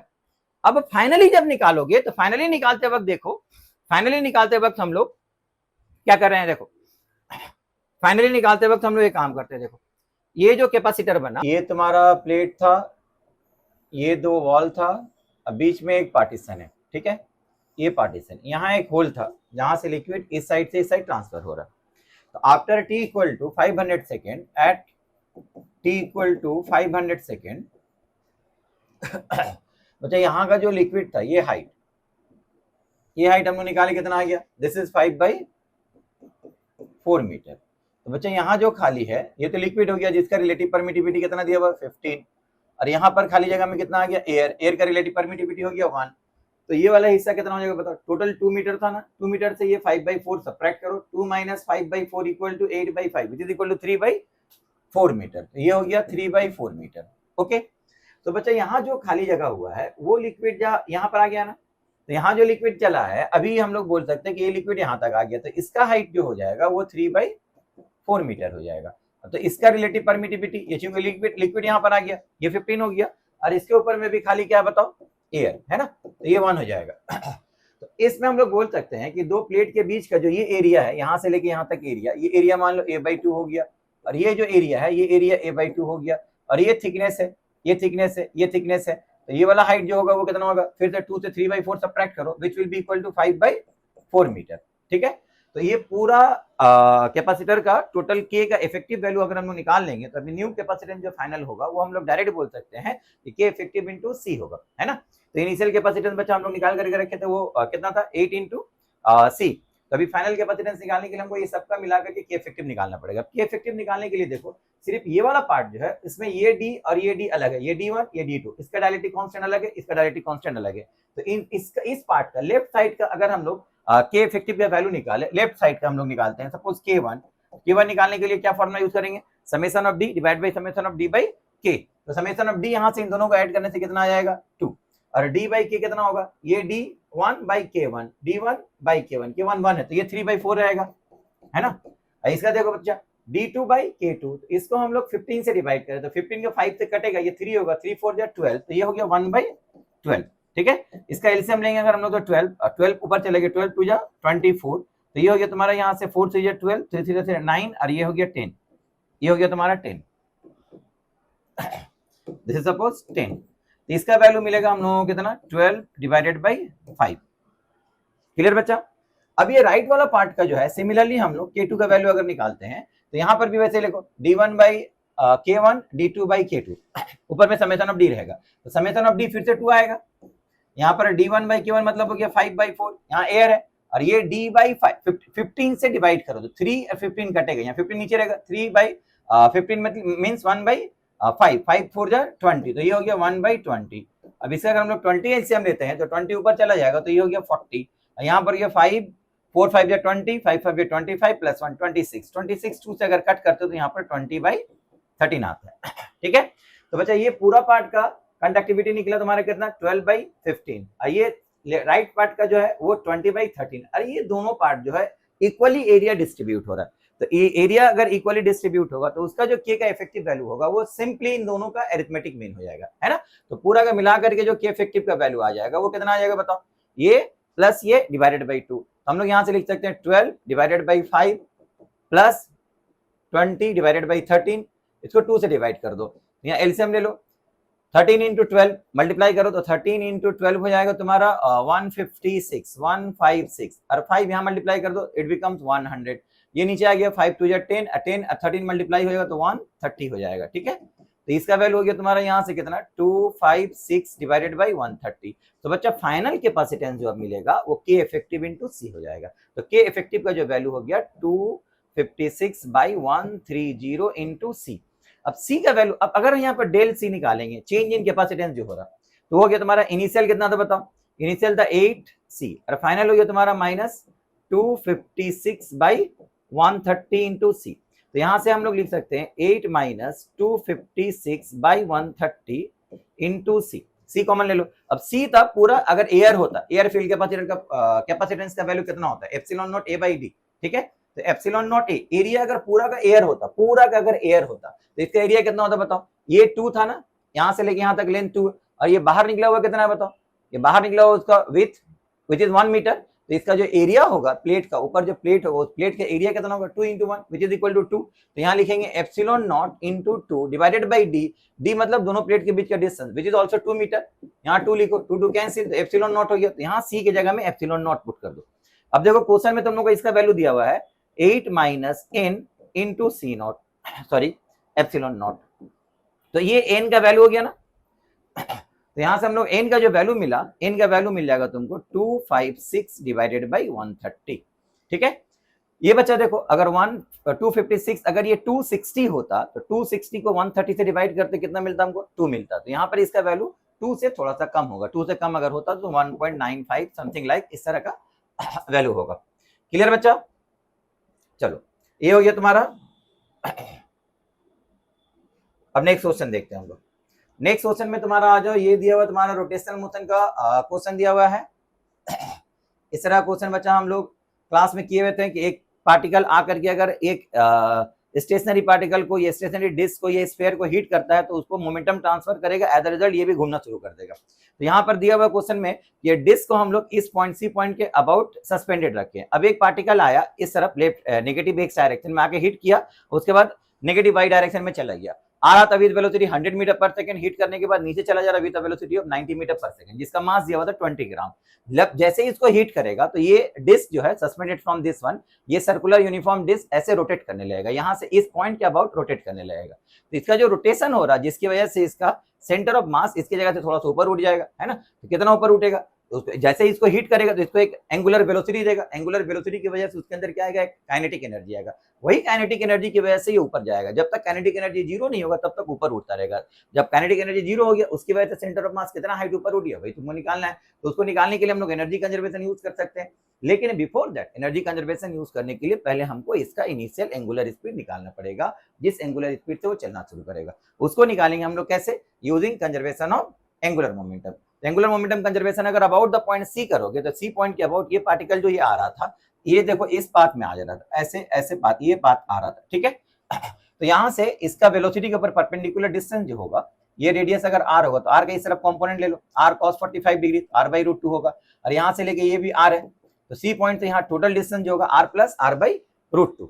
तो अगर हम लोग about the point C initial angular momentum लिखते हैं तो फिर क्या मिलेगा हम लोगों को बताओ, mv r 1 plus 1/√2, r plus r/√2, r common ले लिए तो 1 प्लस 1/√2 हो गया। तो फाइनल एंगुलर मोमेंटम जब जो होगा ये मार करके ये चला गया, ठीक है। तो ये जब जा रहा है उस वक्त उसका वेलोसिटी कितना हो गया, दैट वेलोसिटी सपोज v1, आ रहा था विद वेलोसिटी v, तो v1 वेलोसिटी के साथ जब जाएगा तो लीनियर मोमेंटम ये है, अबाउट द पॉइंट सी इसका एंगुलर मोमेंटम निकालोगे तो इस पॉइंट से देखो इसके ऊपर परपेंडिकुलर ड्रॉ करेंगे तो वो परपेंडिकुलर अभी ये वाला डिस्टेंस हो जाएगा which will be equal to r sin 45 degree which is again r by root 2 है ना।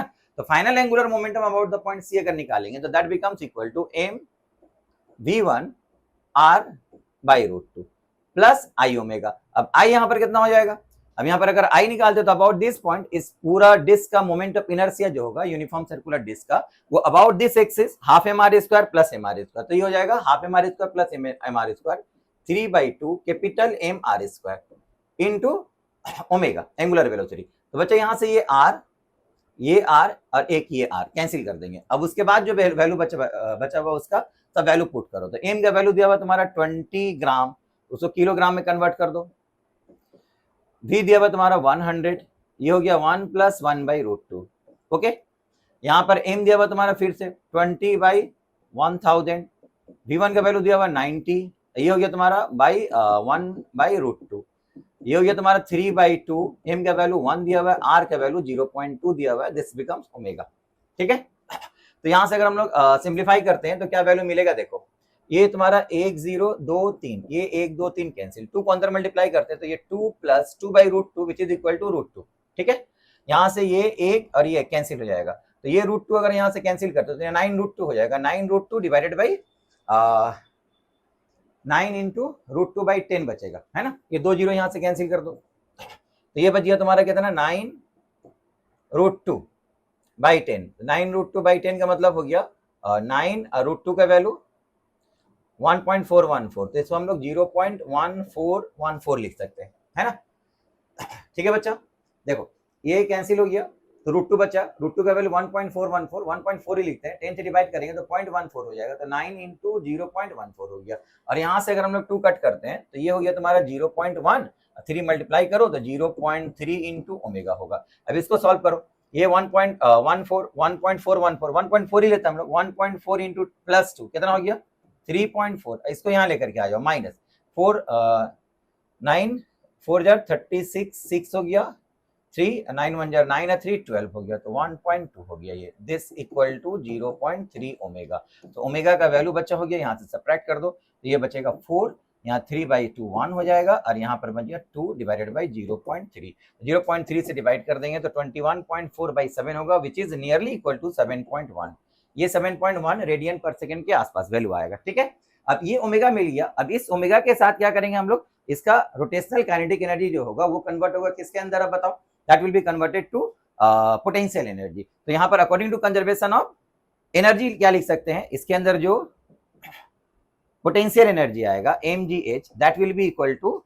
Loss of kinetic energy. तो काइनेटिक एनर्जी कितना होगा, हाफ आई ओमेगा स्क्वायर होगा, तो हाफ आई का मतलब हो गया about the point C which is equal to again 3/2 capital M are square into omega, half I omega square कर दो यहाँ से, तो यहाँ से क्या मिलेगा, देखो ये m कैंसिल हो जाएगा, h का वैल्यू, g का वैल्यू यहाँ पर 10 पुट कर दो तो 10 इंटू h ही निकालता है ना हमको, h ही तो निकालना है कि सेंटर ऑफ मास कितना ऊपर चला गया उसका, गेन जो पोटेंशियल एनर्जी होगा सेंटर ऑफ मास के रेस्पेक्ट से होगा, तो m cancel, g into h, और ये हो गया तुम्हारा 3/4, r का वैल्यू यहाँ पर अगर पुट करते हो तो 0.2 का मतलब हो गया 2/10, 2/10 का स्क्वायर करेंगे तो यहाँ पर 4/100 होगा। ठीक है, और ओमेगा का वैल्यू हो गया तुम्हारा 7.1 का होल स्क्वायर। तो बच्चा देखो ये 4 कैंसिल हो जाएगा, अगर हम लोग यहाँ पर बोलते हैं कि 7.1 का स्क्वायर करेंगे तो ये ऑलमोस्ट 50 आएगा, तो वो 50 और ये 100 कट करेंगे तो यहाँ पर 2 रहेगा। ओके, तो ये यहाँ चला आएगा, तो h का वैल्यू हो गया तुम्हारा 3 divided by this is 49 point something आएगा, तो 50 के आसपास आ जाएगा, तो 50 और ये 100 कट गया तो 2 हो गया, तो ये 2 हो गया तुम्हारा 3 को 2 से डिवाइड करते हैं 20 होगा, 20 का वैल्यू 3/20 का मतलब हो गया 1.5, तो 0 पॉइंट, यहाँ बच्चा कुछ गड़बड़ नहीं हुआ, about the point C moment of inertia कितना होगा, half M are square plus M are square 3/2 M are square, 3/2 half I omega square, mgh equal to half I omega square, तो m कैंसिल हो गया, ये हो गया 3/4, r का value हो गया तुम्हारा कितना 0.2 का स्क्वायर, तो ये हो गया 2/4/100 एंड ओमेगा का वैल्यू 7.1 का स्क्वायर कर दो तो ये हो गया 49 पॉइंट समथिंग मींस 50 से कट गया 2 हो गया 2 1.5/10 0.15 होगा। ठीक है ना, h का वैल्यू हो जाएगा 0.15 मीटर। तो ऑलमोस्ट 0.15 मीटर तुम्हारा आंसर आ जा रहा है। ओके बच्चा, तो बच्चा ये वैल्यू आ गया तुम्हारा h इक्वल टू 0.15 मीटर। अब देखो इसका जो नेक्स्ट पार्ट है, after the collision the disk starts to rotate around the point C in the xy plane, the maximum change in height of the center of mass, ये हो गया 0.15 metre. Amount of energy loss in the collision, इस collision में energy loss कितना हो रहा है। तो एनर्जी लॉस के लिए बच्चा हम लोग यहाँ पर इनिशियल एनर्जी निकालते हैं और फिर फाइनल एनर्जी निकालते हैं, तो वहां से एनर्जी लॉस कितना होगा ये पता चल जाएगा। इनिशियली वो पार्टिकल मूव कर रहा था with velocity of 100 metre per second, तो उसका इनिशियल एनर्जी हो गया मतलब kinetic energy half M V square. तो हाफ एम का वैल्यू हो गया 20/1000 और v था चूंकि 100, तो ये 100 into 100 हो जाएगा। तो बच्चा यहाँ देखो ये जीरो कैंसिल हो गया, तो 2 से कैंसिल हो गया, तो ये हो गया 100 जूल।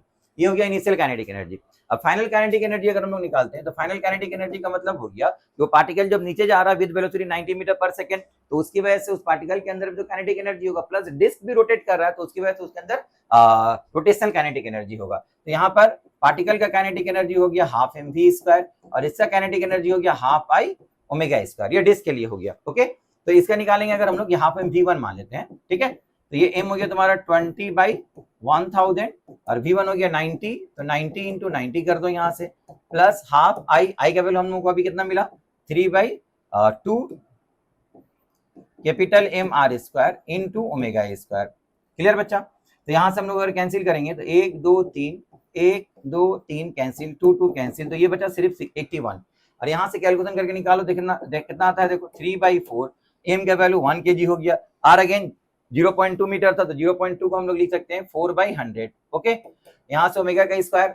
7.1 का स्क्वायर ऑलमोस्ट वो फिर से कितना आएगा बताओ, 50 के आसपास आएगा, 50 लिख देते हैं हम लोग। तो यहाँ से ये 4 कट गया, ये कट गया, तो ये 2 हो गया, 3/2 का मतलब हो गया 1.2, ठीक है। 1.2 अगर हम लोग इसमें ऐड करेंगे तो 81 प्लस 1.5, 3/2 1.5, तो इसको ऐड करते हैं तो ये हो गया 82.5 जूल। 82.5 जूल हो गया बच्चा फाइनल काइनेटिक फाइनल एनर्जी। तो final energy 82.5 joule, initial energy 100 joule. तो लॉस ऑफ एनर्जी यहाँ पर जो होगा, loss of energy that will be equal to 100 minus 82.5 which is equal to 17.5 joule. तो अराउंड 17.5 जूल एनर्जी लॉस होगा। ठीक है बच्चा, ये रहा तुम लोगों का जेईई एडवांस 2026 का पेपर 2 का सॉल्यूशन। ठीक है बच्चा, समझ में आया होगा आई होप कि जो सॉल्यूशन हम लोग देखे हैं उसमें से बहुत सारा सॉल्यूशन ऐसा रहेगा जो उसका रूल्स फॉलो करके बनाना पड़ेगा, लेकिन बहुत सारा सॉल्यूशन ऐसा भी हम लोग देखें जिसको अगर हम लोग कॉन्सेप्ट यूज करेंगे तो कम टाइम में उसको सॉल्व कर सकते हैं। तो अगर बच्चा पसंद आया होगा तो उसको लाइक करना और शेयर करना सबके साथ। ठीक है, फिर हम लोग एक नया टॉपिक के साथ फिर नया वीडियो अपलोड करेंगे। Thank you.